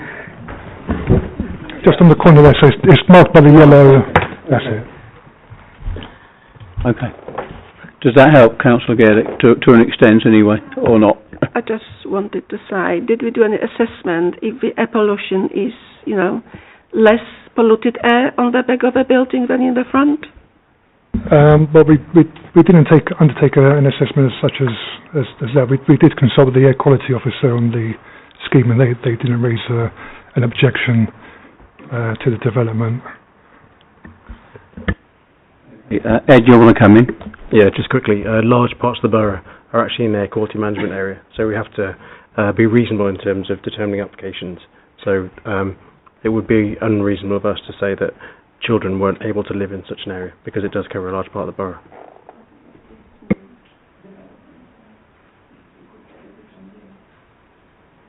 I think that would be an unreasonable reason for refusal. I don't think we'd be able to defend it. I think, it will come down to, the land supply issue and the tilted balance, which we are put in a very difficult position to do the sort of thing you're advocating, much as I sympathise with what you're suggesting, Councillor Gernick. Okay, any other points? So, Councillor Bork. Will there be a loss to shoppers' parking? There's no parking provision for shoppers currently. There is one space at the back, so that's been supplemented by 2 disabled bays. Otherwise, parking is the same as it is in terms of the commercial use. This is what happens with car-free development, I'm afraid, and this is where we are, Councillor Bork. Who was indicating? Councillor Balana again? Well, the policy side is, Mr. Chairman, that this is going to provide additional homes and family-size homes while retaining the commercial functions of the parade. So I'm happy to move with the officer recommendations. I'm happy to second. And that's moved and seconded. Ed, you wanted to come in? Yeah, just quickly to clarify that we are voting with the amendment to condition 18, the change in the wording for the demolition and construction management plan that will be agreed with the chair. Okay, we've got the construction, the delivery vehicle description that's been referenced as well. We're comfortable with that, are we? Okay, we moved and seconded. Any other comments on this? We'll go to the vote. Okay, those in favour, please. Okay, those against? Abstain. All right, well, that's your privilege. Let's move on. So that application is approved. We come then to the item number 12, former NCP car park on the Bath Road. And I think we've got Christos again, haven't we? Over to you, please. Thank you, Chair. So, next application is at the former NCP car park in Heathrow Villages. This is a hybrid application consisting of full planning permission for a EV parking facility, a food and beverage unit and associated infrastructure, which is phase 1, and outline plan permission for an extension to the EV parking facility with all matters reserved except for access, and that's phase 2. This is the location site, so it's the site is located directly north of Heathrow Airport and Bath Road. The M4 Spur Road is located to the east and our dwellings to the west on Simpson Way and Bath Road. This is the phasing plan. So phase 1 is the grey hatched area shown to the front, and phase 2 is the green lined area to the rear. So phase 1 will deliver 66 parking spaces, of which 56 are EV spaces. A food and beverage unit is proposed in the southwest corner of the site, which you can see in red. And phase 2 will deliver a further 129 parking spaces, which are 118 EV spaces and 11 standard bays. The proposal would involve the removal of trees to facilitate the food and beverage unit and the emergency access of Simpson Way, which are indicated by the red outlines. Soft landscaping, including a new area of woodland to the rear, would be provided as part of the scheme. These are the elevations and plans for the food and beverage unit, plans and elevations of the welfare and staff units. Solar canopies will be provided for the EV charging points. This is an aerial view of the site. Photograph taken from Bath Road, which shows the access to be used. Another photo just showing the neighbouring dwellings on the west of the site. This is the existing vehicle access. This is the bridge access to the east. Side photograph of the emergency access on Simpson Way. This one is taken from inside of the site facing east. This is again of the access bridge facing Radisson Hotel.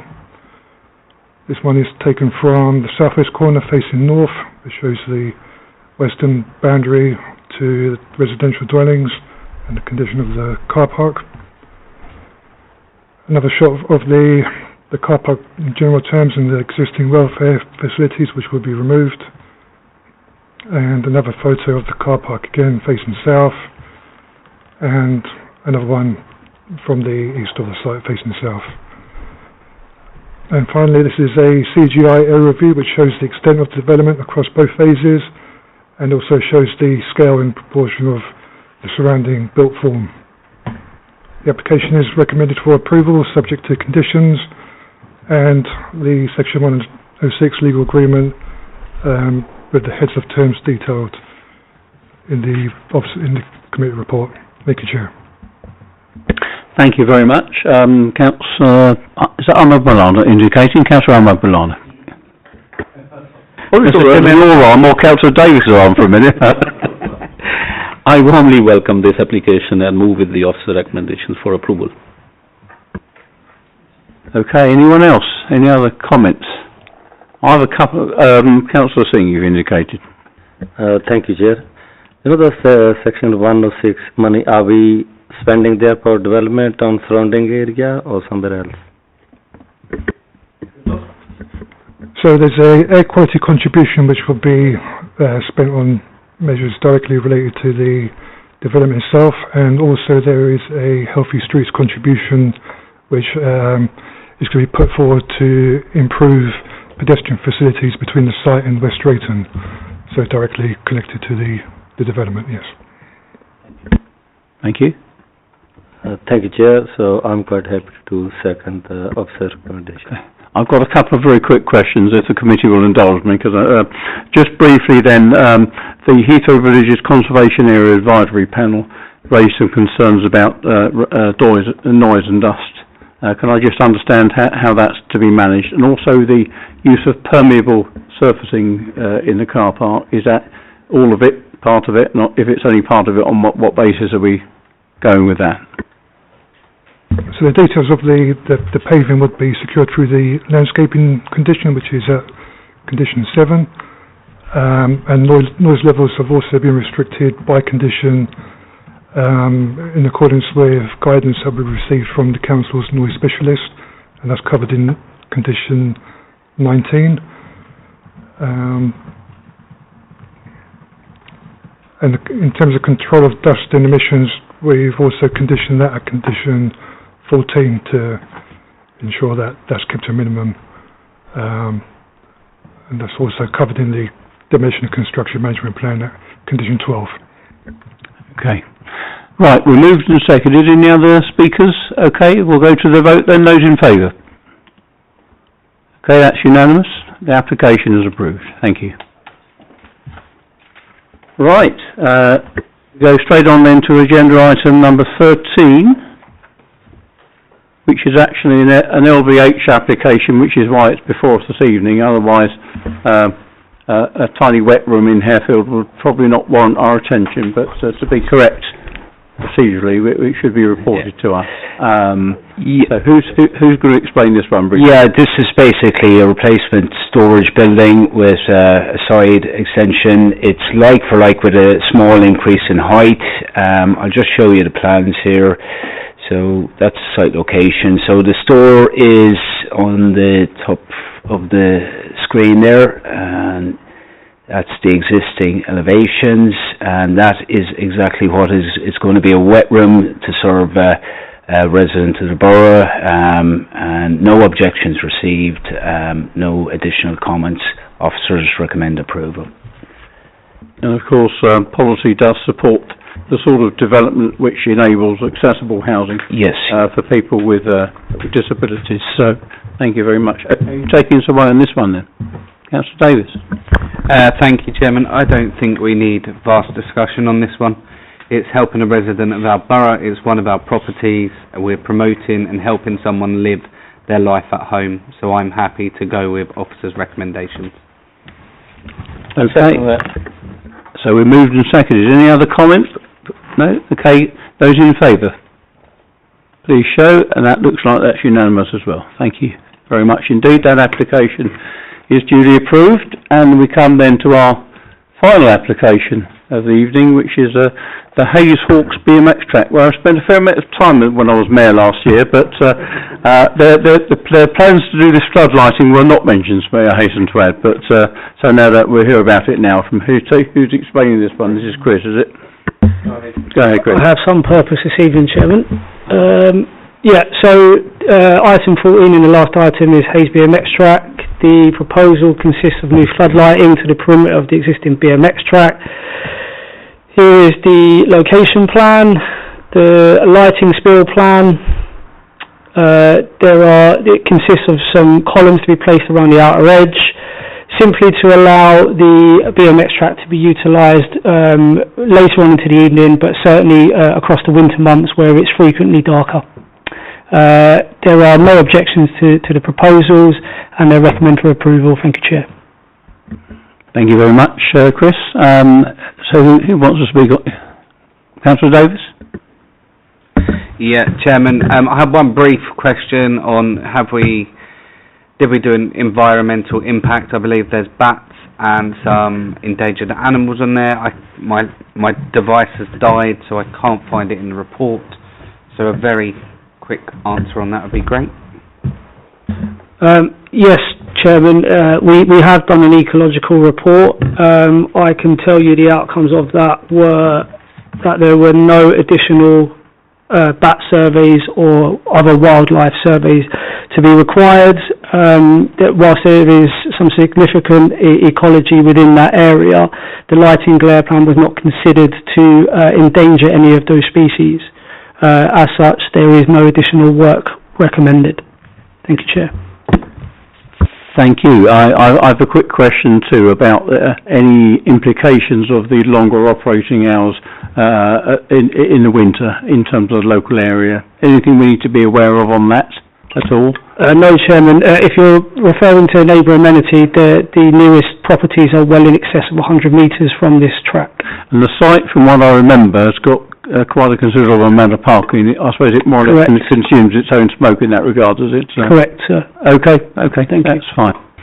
Right, so any other comments? Councillor Singh. Thanks, Chair. I think I'm quite happy to propose officer's recommendation. Okay, are we seconded? Okay, seconded. That's Councillor Davis. If there are no other comments from anyone, I'm looking around the room, doesn't look like it. Those in favour, please. Can they please show? Those against? No, we're unanimous. That application is approved. Thank you very much, everyone. Another long evening, not quite so long as last time, but thank you for your input, both officers and members. We'll quickly cut the link.